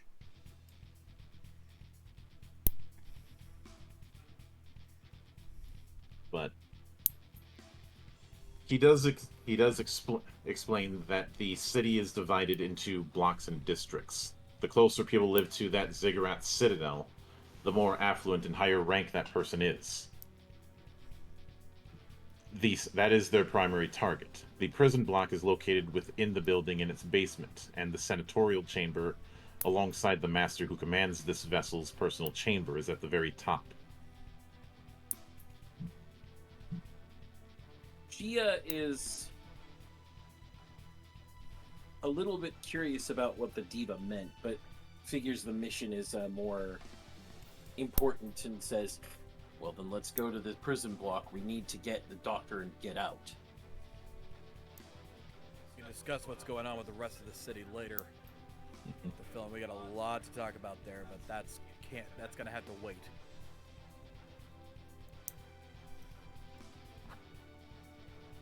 Yeah. So, are you guys taking the hover transports? I think that might be the fastest course of action. Mm-hmm. As you walk through the streets of the city towards the public transit hub, and before anyone asks how they're able to do this while in full combat gear, because of how messed up the city is, nobody's really paying too much attention, or they don't want to raise a scene, because everyone's afraid that if they raise a scene, then they'll get dragged off. How ironic, the very problem that's being caused works to our advantage. Mm-hmm. But as you do approach, you see a transit hub, and the transports are open topped with 3 to each vehicle. As they fly along the track set for them, they pass through the city streets. These are basically the flying equivalent of trams. Mm. But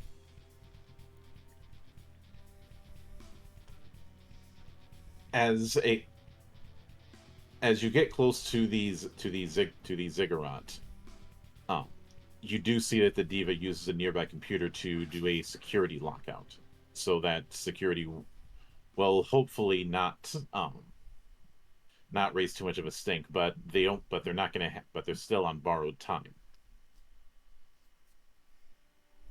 So it's a case of, do you want to head to the prison blocks below, or to the commanders and senatorial chamber above?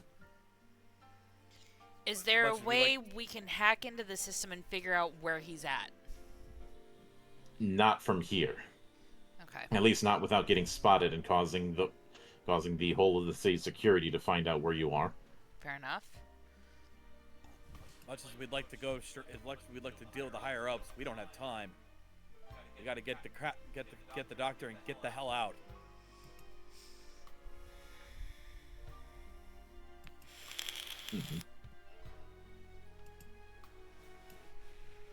So it's a matter of which route are you guys gonna take.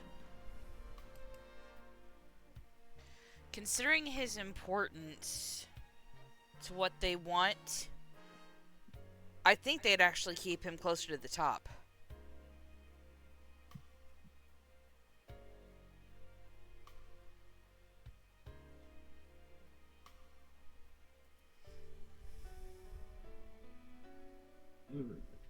What do you Looking think, at the Commander?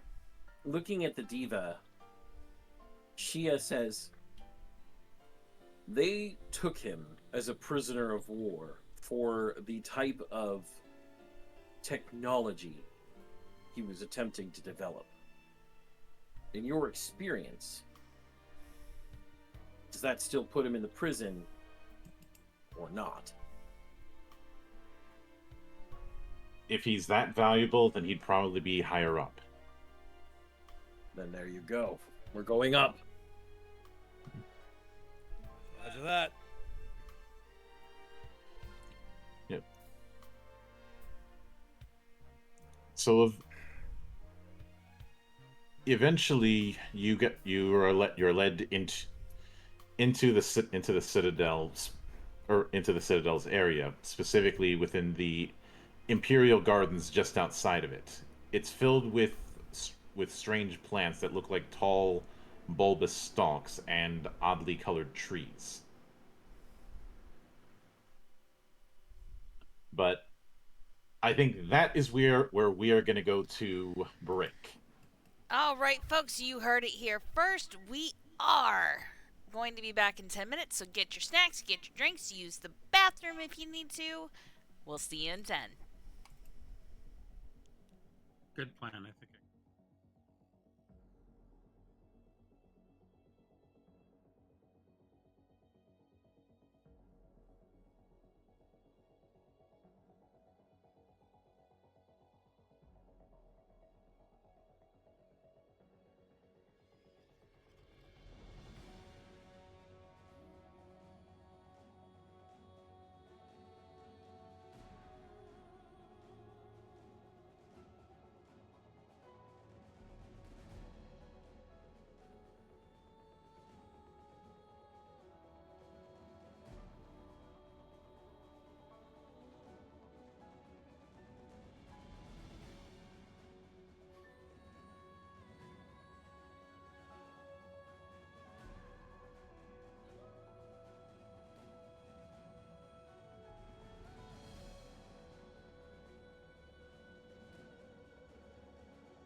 And we are back, ladies and gentlemen. From our short break. I'm gonna pistol whip the next motherfucker that says the word short. You know, just because you're lacking in the height department doesn't mean you can take it out on us. Besides, you'd only be pistol whipping our knees. Just remember the 28th is coming. No, Monk, did you not hear? It's been expanded to the entire month. Oh, This is National Throw Short People Month. Oh no. well, time to volunteer more people for the Lalafell space program. And now the question is, do we make their spawn the volunteer, or do we make Lady K the first volunteer? Yes. How Oh, fast can you- okay. How fast can you build a rocket? What are you Or a talking about? I already catapult. have a few. All right, we better get back on the rails before she decides Yeah. to kill me just for laughing. Oh, You're lucky I am pinned by a black floof right now. Crazy. but as you approach the Citadel, you see that it contrasts the rustic aesthetic of the city that surrounds it. The interior of the Citadel is clearly that of an advanced civilization. The golden and silver walls show the decadence of the Empire at its height, and of the slow decay of the Master's power, clear to even the most casual observers from the erosion and perversion caused by the heavy rust and oxidation that now consumes this once magnificent building. The Diva marches right up to one of the nearby computers, clearly feeling dumbstruck and lost as he muddles his way through the data he can access. I wish I knew how to really use one of these things properly. Gosh, what I wouldn't give for an attendant right now. After a few wary attempts of trying to break into the computers, and just as many angry quips at anyone who tries to help, he finally manages to summon an elevator and herds the team on board as it closes its doors. The lift beginning its descent. Or sorry, not descent, ascent. I'm saying. Mm-hmm. Because we're going into the bowels of hell, clearly. Yeah. So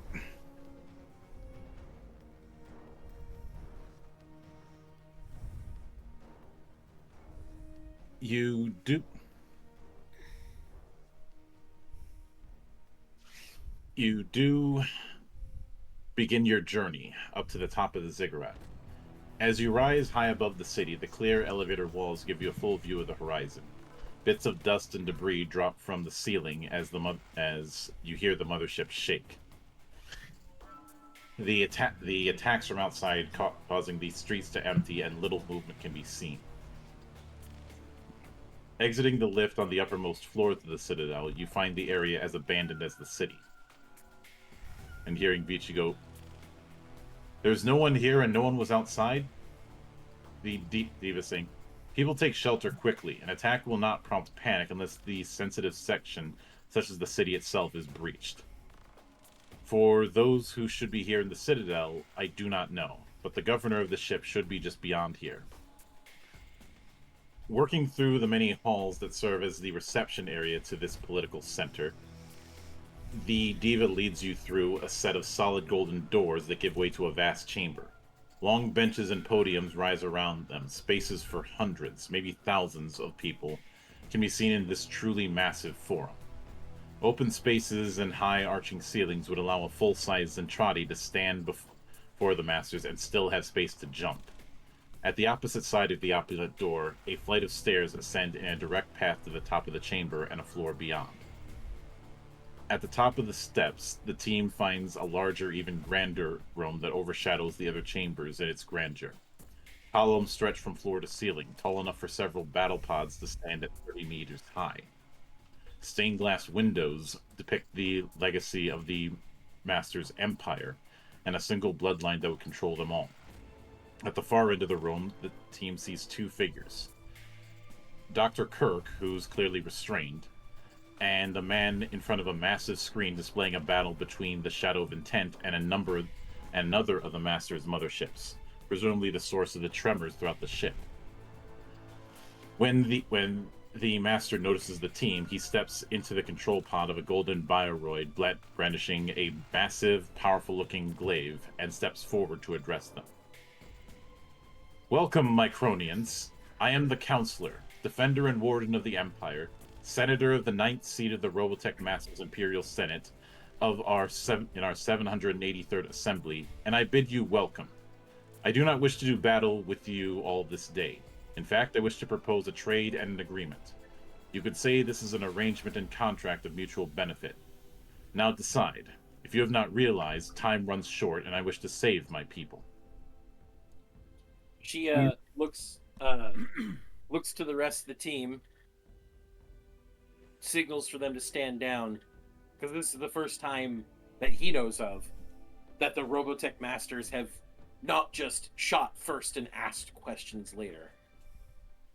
And he responds, "All right. I'm someone with the authority to parley with you regarding such a contract of mutual benefit. My name is Commander Shia Jereg. What is your proposal?" A simple trade. Give me the diva. I give you Dr. Kirk. At this point, Shia is more inclined to keep the diva than the doctor, because the doctor was, well, not... Kind of a dick. For lack of a tactful term, the doctor was a jerk. And, while the diva has been disruptive because of, well, culture shock, the diva has also been a decent person. And marginally helpful.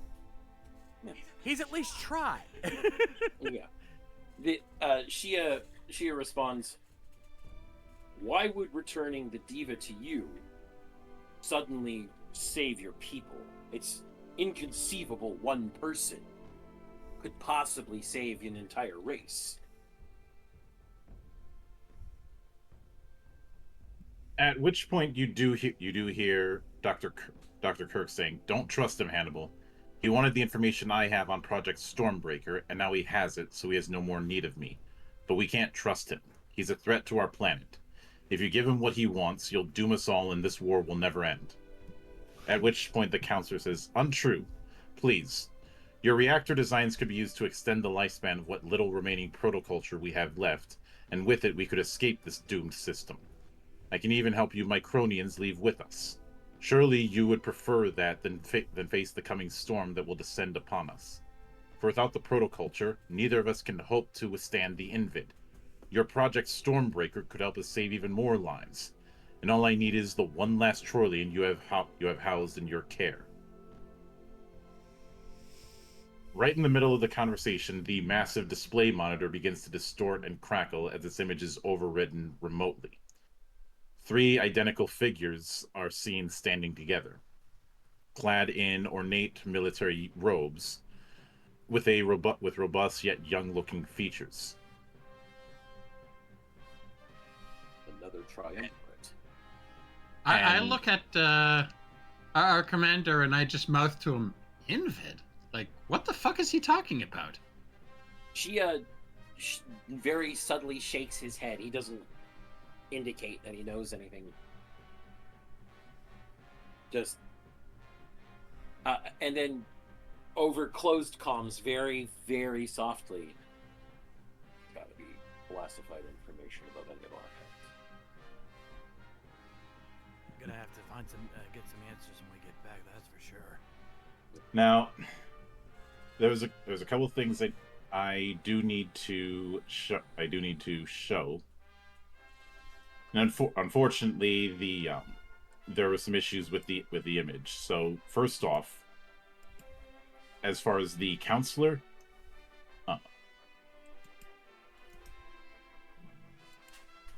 actually, I just realized I have an alternate approach.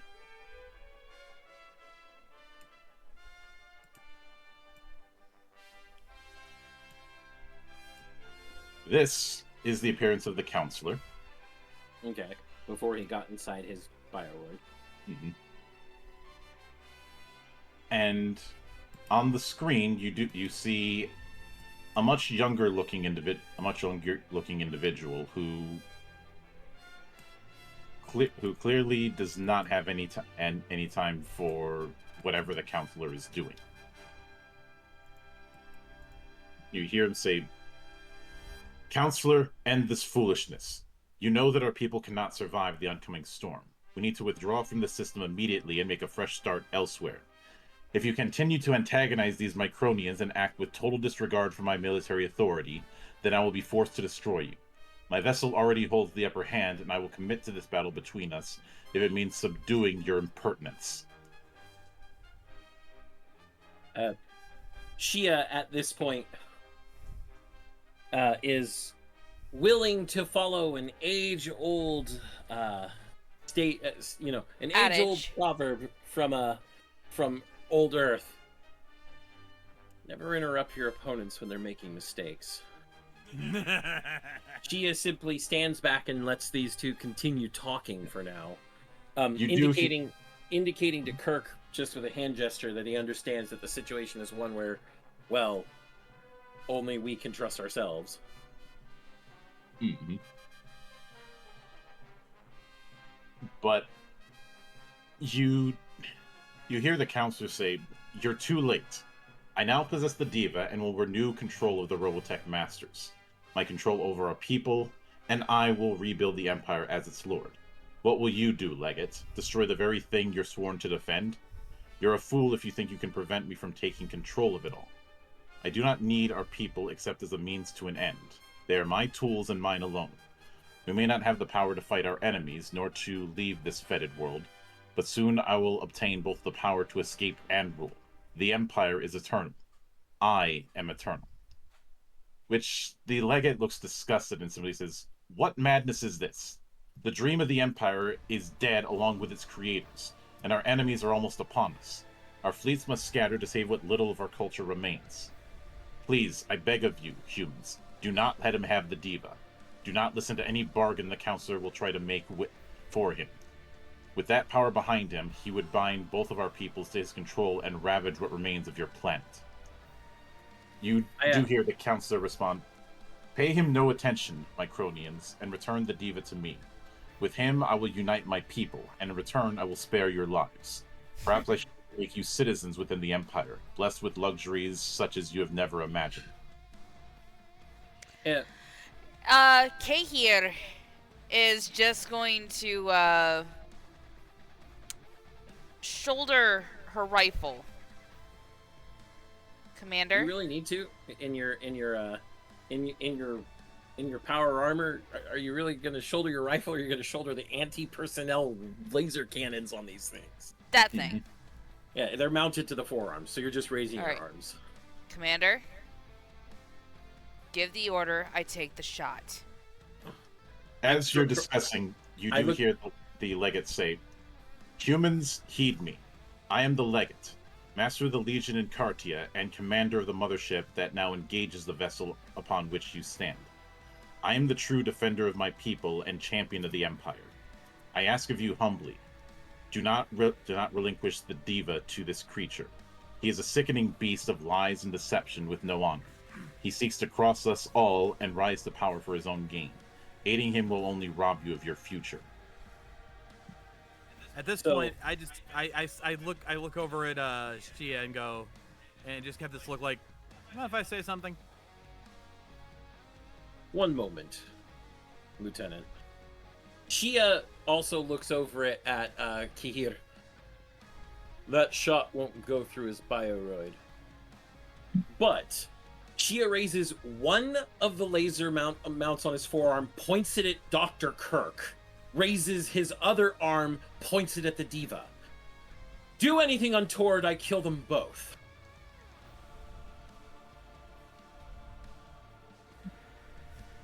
At this point, I immediately look back over the Diva, who is undoubtedly losing his mind, wondering what the fuck is going on, and I just give him this look like, "Don't worry, he's got something planned." I don't say anything, I just give them that look of like, "Trust us." Shia is threatening to kill Dr. Kirk and the Diva, if the counselor or the legate pulls anything fucking funny, essentially, Monk. Mhm. And then It's hard to bargain when you have no chips. And then Chia says one more thing to the counselor. The information on Project Stormbreaker, the information on the reactors, it's all fake. You didn't get any of it. I kill him and the diva, you have nothing. At which point he seems to shrug before trying to essentially strike at you with the bioroid that he's in. At which point I immediately jump in and cut him off. All right, roll for attack. I'm gonna be rolling for defense. So, whoops. All right, well, I'm doing this under Cover Your Buddy, which also invokes my my demeanor and my talent as a defender. So I'm getting an advantage on this roll. Yeah, I'm gonna redo that with edge, and still only one.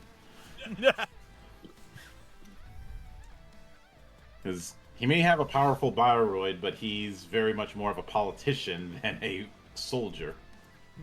And I know it's not necessary, but I'm still gonna take a shot at one of the joints, one of the major joints, preferably his wrist, to see if I can get him to drop that glaive.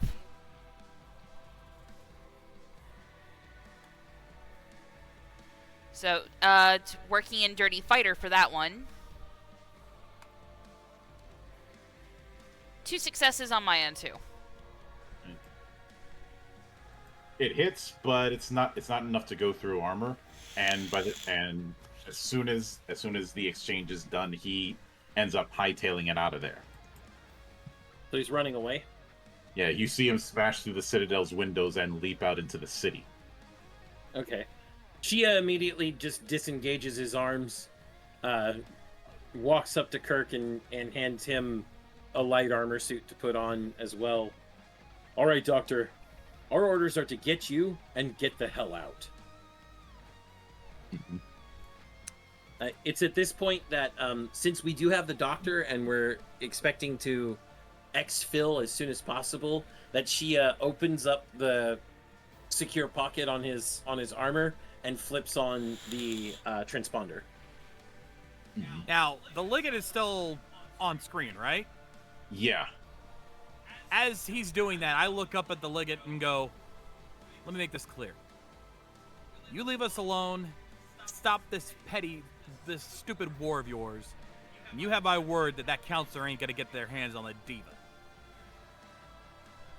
Kahir Good. also pushes Dave out of the way. Lieutenant, allow me.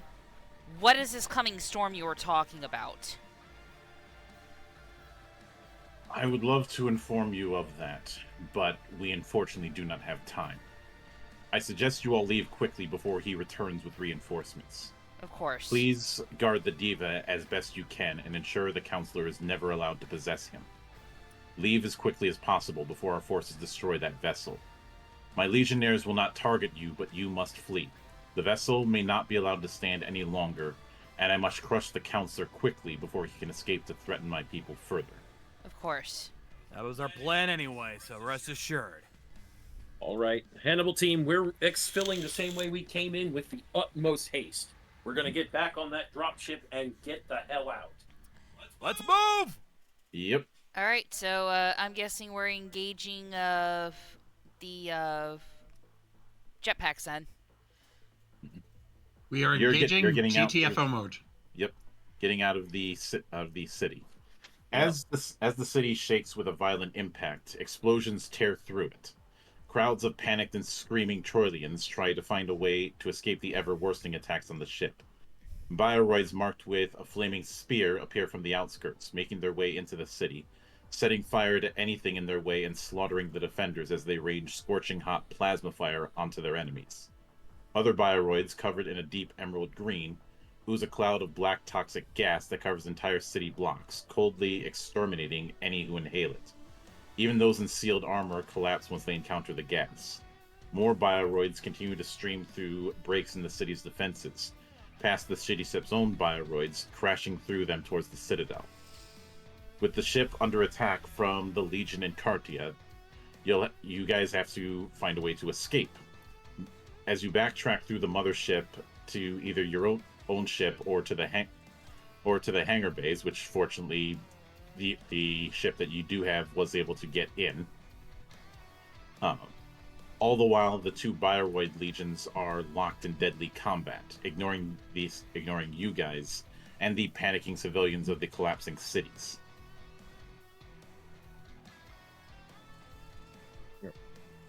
So I think we are basically just all- we are as it is, we're formed up. The Diva and the Doctor are in the middle of our formation, as any good defensive formation should hold. And we're essentially looking out for any bioroids that might stumble into us and become an issue, and of course, falling rubble and the like. But we're hustling back with, well, military efficiency. Mm-hmm. And as you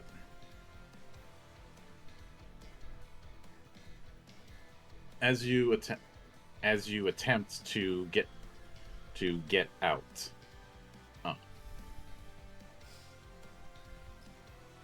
you do end up seeing three women who look very similar to each other, though the only thing different between them is their expression. And I'm going to do a little bit of a copy pasta for you all.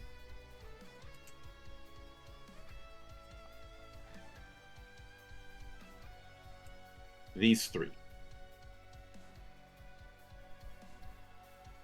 Okay. Who seem to be commanders, but one of them can one. Are you the outfit that killed a prime agent of Nihilus? At this point, I don't know if answering is in our best interest or even on our mind. It's like, we're trying to get out of here. What do you want? Go. Okay, so we just leave. Not going to answer them. Yeah. Mm-hmm. And as you all escape and get out of the thing, you do see another mothership just tearing what's left of the ship apart. The ASC fleet didn't even have to do much because between getting battered by them and then the other mothership showing up, the one you were on had no chance. Like its shields had already gone down, and then it started getting attacked by that other ship. So as you're getting out, you see the thing just get completely trashed by a secondary fleet of masters. And as you get out, the craft that's carrying you drifts away into the void of space as you see bursts of energy filling the sky, as two fleets of masters' ships collide in combat. Bioroids clash as interceptors and dropships engage at breakneck speeds. Massive explosions bloom from the hulls of both motherships as devastating weapons are unleashed against former allies. Cannon fire from cruisers rip into each other, sending crew members tumbling into the vacuum. But it is evident that the Shadow of Intent is hurt badly, its impenetrable shell blistering and crackling under fire. Slowly moving back towards friendly lines, you realize that the distant ASC fleet is too far to reach for the moment as they close in to respond to Vici's beacon. The ship is noticed and chased down by fast-moving interceptors already attempting to escape the battle. As the sleds deploy from the interceptors, preparing to land the killing blow against you all, an unfamiliar voice crackles over the radio from a distant source in a channel used by human forces. Unidentified craft. We are receiving your IFF beacon. Please confirm you are friendly UEDF soldiers. Over. At this point, she speaks out across the transmission and says, "This is Commander Shia Jedeg of Hannibal team with the ASC cruiser Spirit of Carthage. We do confirm we're with the UEDF. Over." And as soon as confirmation is heard, you see a massive torrent of missiles and particle fire tearing into the walls at the door, shattering the interceptor formation as a group of Alpha fighters stream past, transforming to deliver a final punch to the routed Bioroid forces. Then you hear a voice saying, "Hannibal team, hold on to your hats and don't worry, we've got you. The cavalry has arrived." Just within visual range, an immense, near-blinking light appears before winking out. The momentary burst is quickly followed by a trail of weapons fire that hammers the remaining ships of both sides of the Master's fleet. More and more Terran ships defold around the area, forming massive battle groups, some from the direction of Earth, while others come from behind, hidden by the moon's shadow. As entire squadrons of Terran warships pass by the retreating Hannibal team, the team notices an old and rarely seen emblem emblazoned on the sides of these vessels. That of the Wolfpack and the United Earth Expeditionary Forces, masses of advanced fighters, join in on the assault, punching through the weakened defenses of the Master's fleet and destroying ships left and right. Now you can see dozens to hundreds of other vessels, pulsars and binaries joining the battle, along with Tokugawa-class vessels at the heads of the battle groups. With a salvo of mind-numbing size, the fleet's cannons flash through the enemy defenses, ripping through both armor and hulls, destroying smaller ships before concentrating the firepower on the largest of the remaining enemy ships. The Shadow of Intent drifts scorched and scorned of its defenses, its guns silent and its structures torn asunder. In moments, the Shadow, that was such a threat earlier, is reduced to a mockery of its former grandeur, its hull compromised and power core exposed. It explodes in an immense conflagration.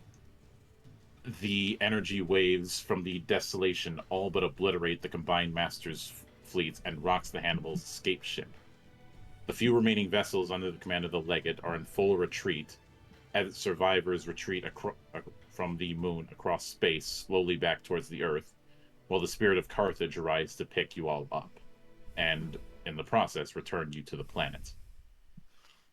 In other words, you guys got saved by the returning UEF. Wow. Saved by the returning Expeditionary Force. Mm-hmm. Especially since Tokugawas are a capital ship. Yes. And there were several of them.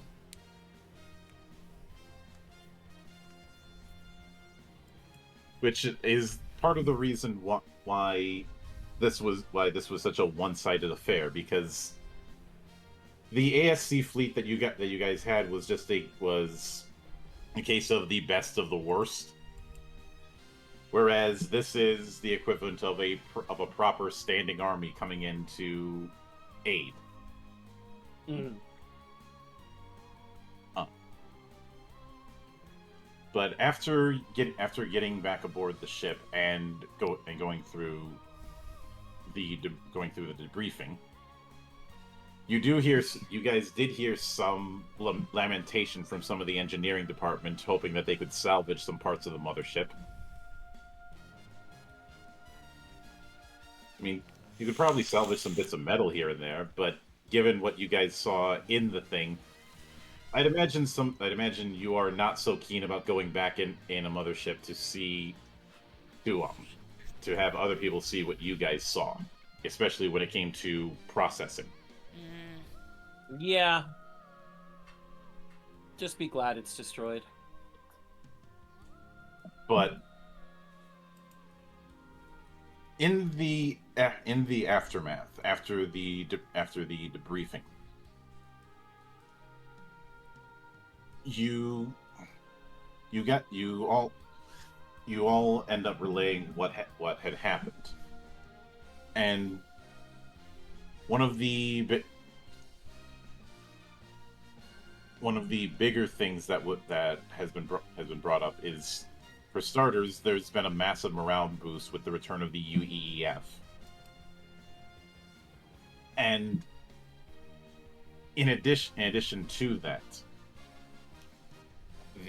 the fact that there are factions within the Masters, it makes the whole thing a little bit more complicated.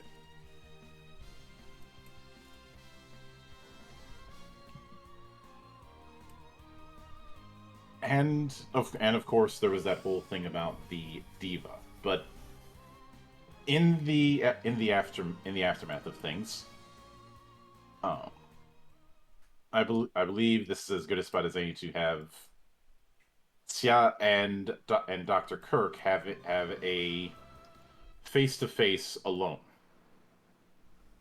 Yep. So Shia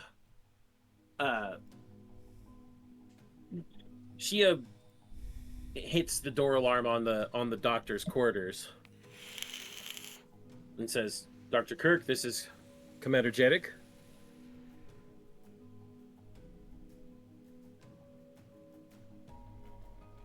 Speak. I'm here to talk to you about Stormbreaker and the reactor information. What exactly they got from you compared to the information you left with us and your assistant. Enter. Okay. Shia enters his quarters, but when the door closes, he does engage the privacy lock. And because this is the doctor, it also means, and because this is technically private quarters, there's no cameras. Yep.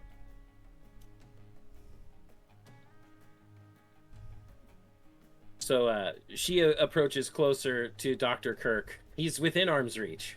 Mm-hmm. Doctor,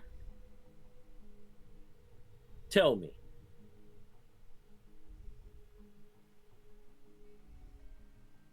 Did they get information about the SSCG?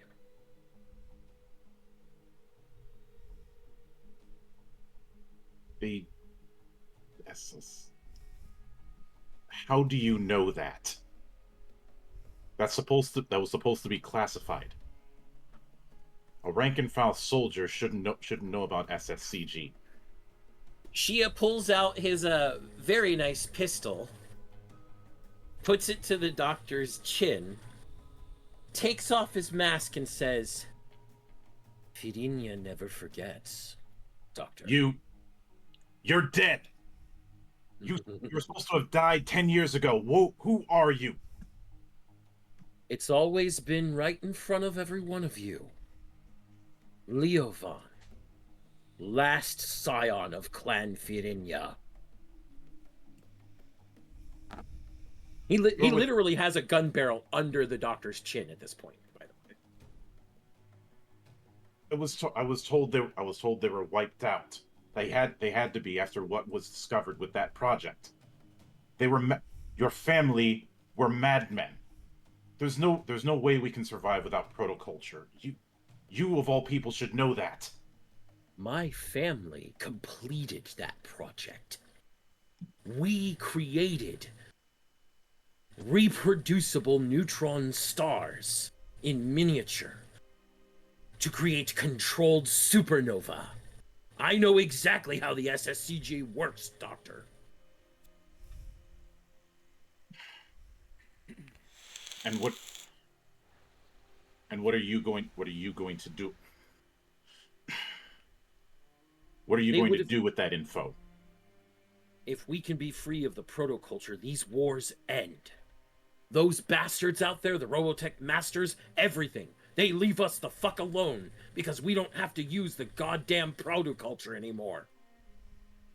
We could jettison it into space, they can salvage it and leave us alone. Humans could survive again.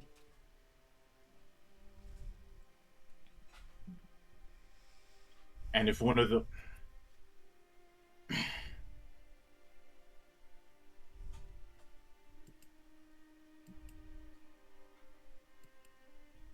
They would have given you a key if you're part of this project.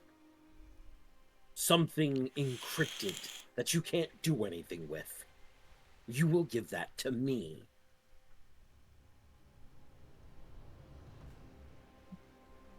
That key is useless unless you have... Oh.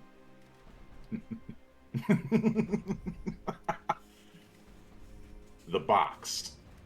You have the box. And you're looking to open it. I am. So do I get the key and you continue to live?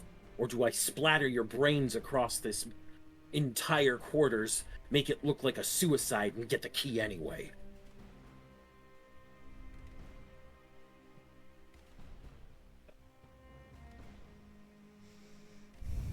Dragonov, Kirita, and Einlanzer.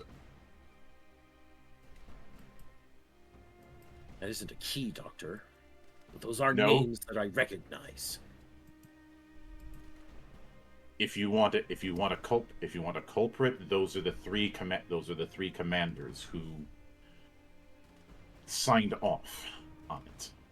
I was merely given the notes after the fact to see if they could replicate it. They felt that with my clearance, no one else would get the project. Well, it's true that with your clearance, no one else could. Unless we already had an in. Now, Doctor, you're a smart man. I assume that from the way you're acting, you don't have a key. But those three might. I do. Oh, even better. Where is it? You see him point towards a desk drawer.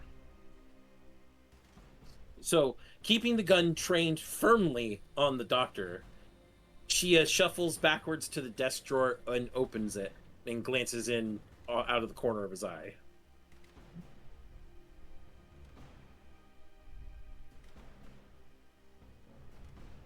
And when you open the drawer, you do see what looks like his own journal with SSCC written on it,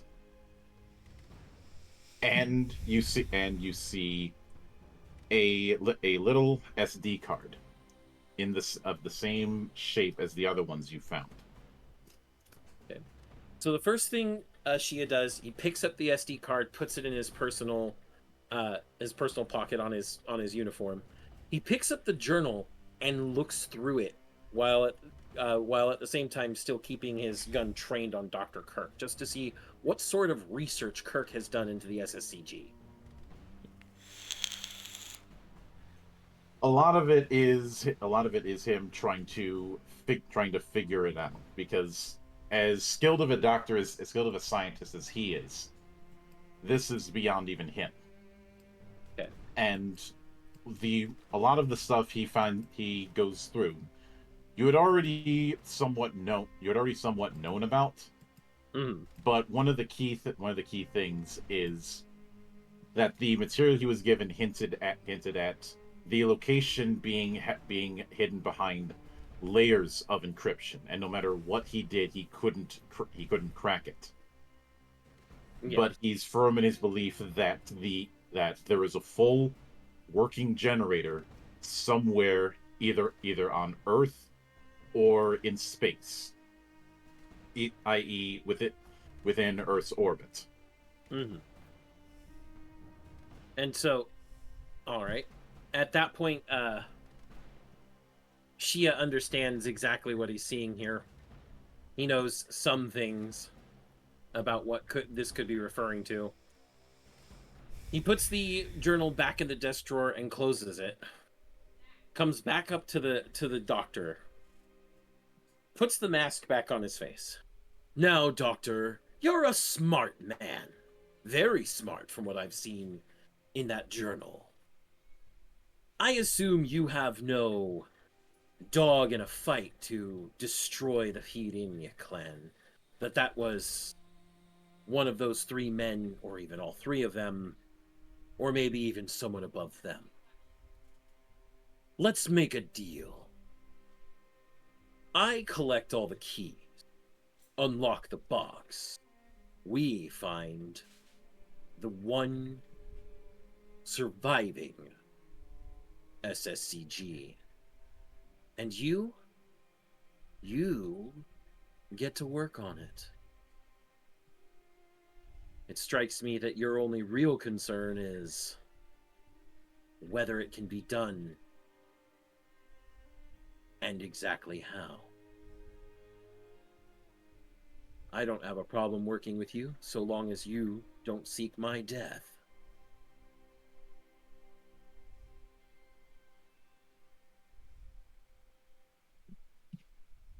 If I died right now, then that would create a massive panic. I may have my own proclivities, but I am not so foolish enough as to try and undermine the fight for the human race's survival. All right. Well then, remember this, Doctor.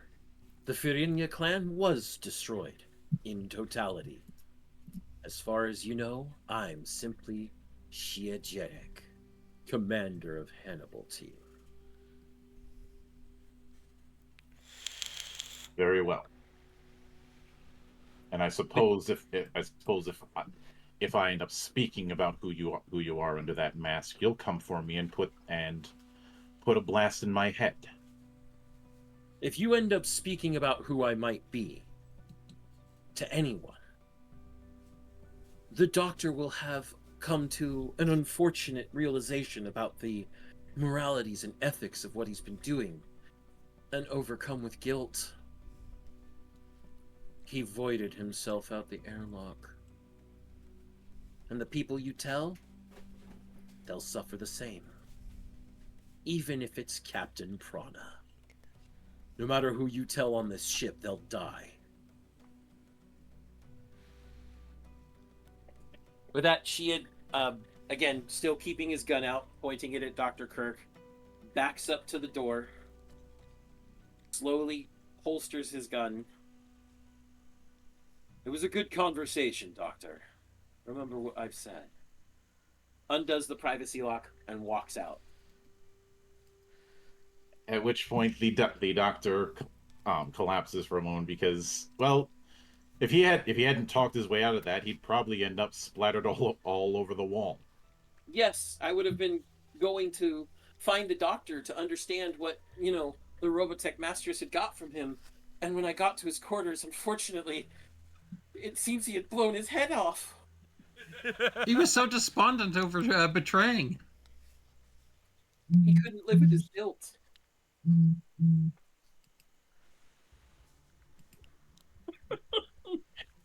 But when Shia returns to his quarters and imposes his own privacy locks and all the things he needs to do in order to keep it private, he pulls the box out and puts the third SD card in just to confirm the next key. Yep. And you basically see it's a key 3 of 4 confirmed. Please insert the final key. A much more menacing grin than anyone has ever seen on Shia's face flashes for a moment before he shuts down the box, puts it in the hidden drawer, and closes it all up again. Mm-hmm. But as you're walking past, you do end up walking by Kate here. Mm. She didn't see anything that happened, but she does see your expression. Hmm.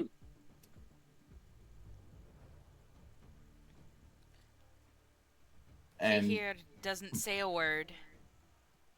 no, but you probably feel a bit of a chill. Once she's sure he's a little further down the hall, she's going to look over her shoulder, but continuing to walk forward because she knows he'll get suspicious if he hears her stop walking. Mhm. And she looks at him like, the fuck was that about? And then she looks to at this point in the hall, am I pretty much level with the doctor's quarters? Yeah. Good. She is going to knock on the doctor's door. Jeez, you hear the doctor go, I seem to be very popular today. Please come in. Kay here steps in, engages the privacy lock. Good afternoon, Doctor. My name is Second Lieutenant Kehir Fionin. Or Kehiru Anye. Mhm. I was wondering if I could talk to you for a moment. You may. It's not like I have a whole lot I can do on a military vessel.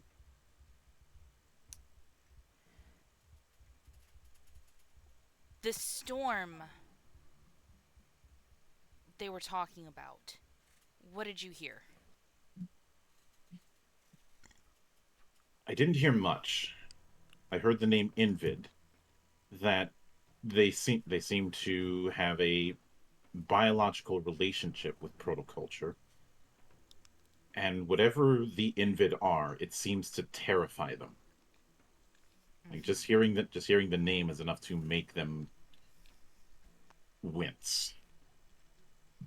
Mm-hmm. Whatever that Invid is, it frightens them. And if they're that concerned that it's going to be coming here, I shudder to think what is coming. But something is coming. I can say that for certain. Okay then. How much did you tell them about the SSEG?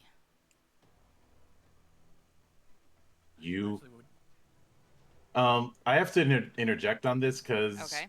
you wouldn't know about that. Are you sure about that? Because I cracked all that information the last session. All you know is a Last session, all you saw was the letters SSCG amongst a sea of other things that wasn't really indicating what it was. Mhm. But I also know that it's part of my family, or part of something to do with why my family was killed. he dismisses and goes, there's not much to say. That thing is classified, and I don't have the clearance for it. All right. Keikir pulls a small syringe out of her pocket and clicks it into a actuator. Tell me what you know about the Farinya clan.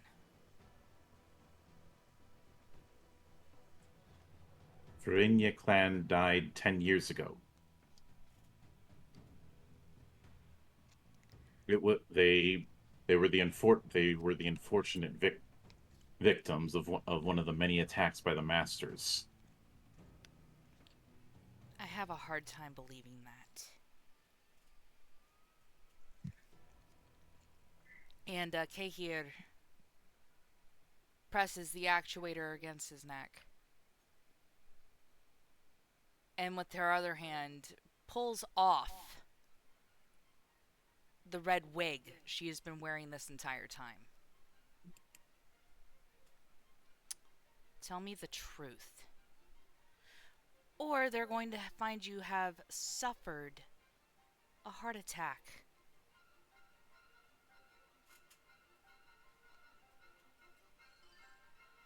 So I've got two. I have two of you within plain sight.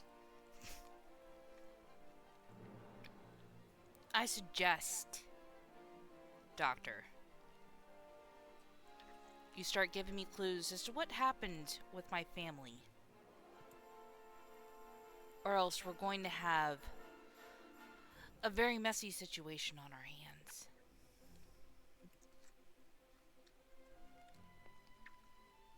Your family had discovered something that certain people in the ASC thought was far too dangerous. Something that they thought could doom us all. But that family would not listen, so they were removed.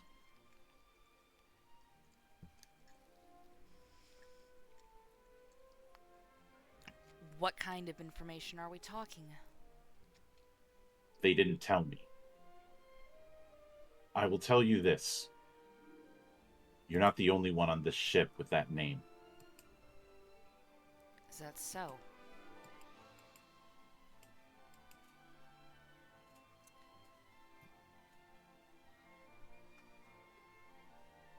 How recent did my brother make a call to you?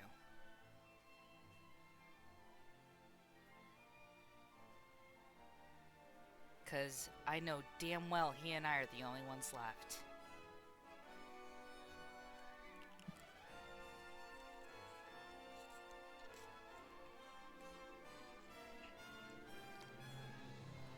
Very recently. Okay, here I can't. smirks.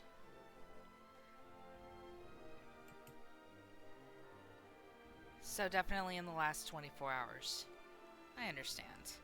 She presses the actuator. That contains a microchip that is going to navigate through your bloodstream and burrow its way into your heart. If at any point that I feel you're holding out on me, or that you're going to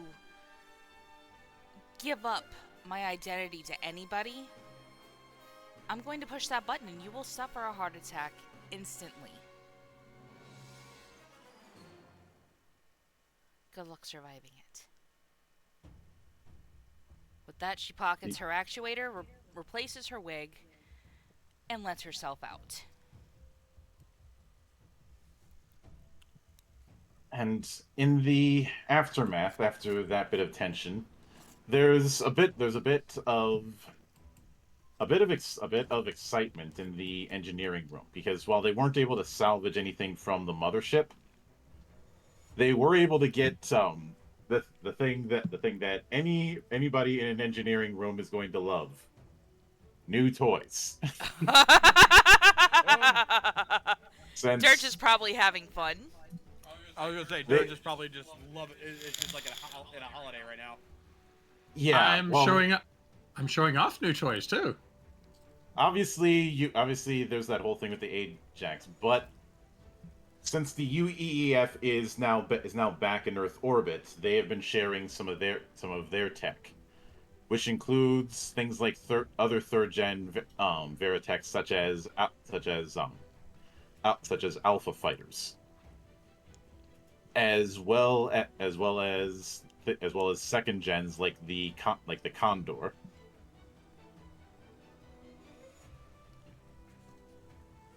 And while they're not sharing any full on ships, uh, the ground crew is getting access to MODATs. And the thing with the Alpha fighter is there's not many. The UEA, that is the primary Veritech fighter of the UEEF.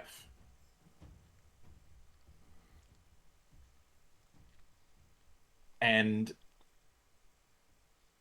it because of its setup, it has a lot of variants. Instead of trying to make a bunch of different Veritech fighters or a bunch of different mechs, the UEF's approach was make one mech that they can customize as much as they want. Although that's not to say that they didn't make others. There are other ones that they have, such as beta fighters, as well as stuff like the Jackal or the Cougar, or even the Boxer. Basic to make a long and short of it, the UEF's arsenal is going to be accessible to you guys going forward. And one of the big things that includes is an evolution of the Modat known as the Cyclone. No, you are not. Oh, no, John, you are not painting one of them green. God damn it! Ruin all my fun, why don't you? Fuck you! God damn it! I just got that.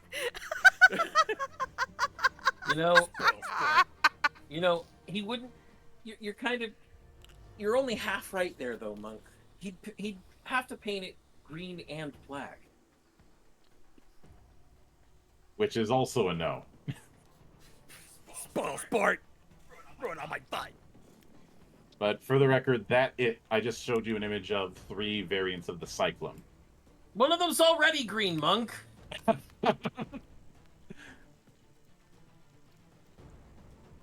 But just to show different variants of that thing, it is basically an improved version of the Modat.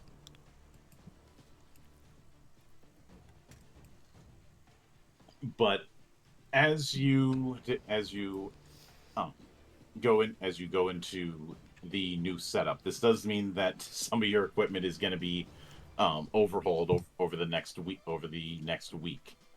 And if it means the GM has to step in to improvise, then I will do just that.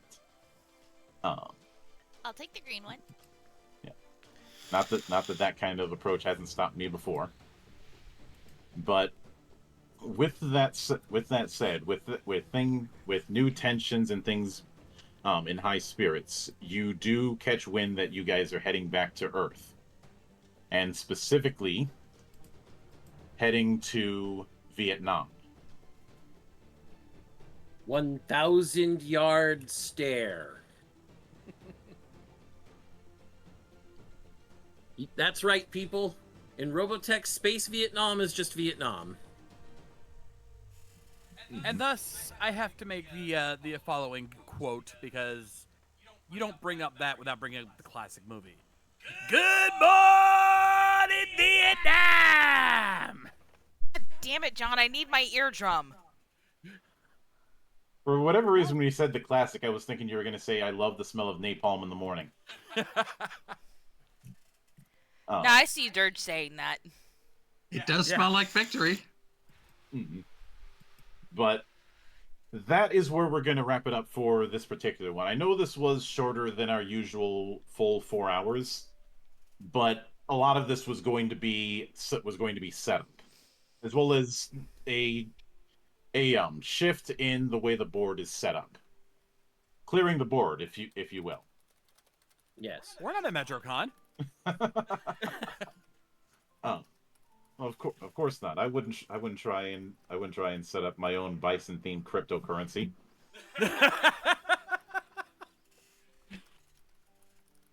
And only like 3 of us in this call even know what the fuck we're talking about. Don't care. But that being said, as I mentioned the other night, we will not be doing Geek Watch on Sunday. Instead, I will be hosting a lobby of either Mecha Simultactics or Hawken, because Hawken came back. So I need so as a mech fan, I'm eating good this week. The Mecha Maestro approves. Yeah.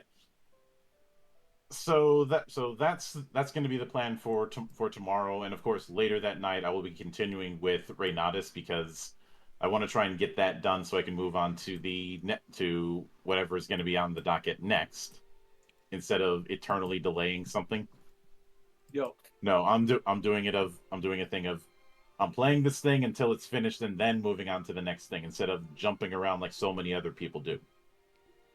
But that is a story for another night.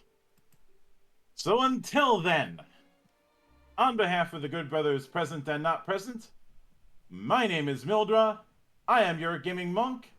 Stay fucking frosty, everybody. Buck Harmony Gold. Fuck Harmony Gold.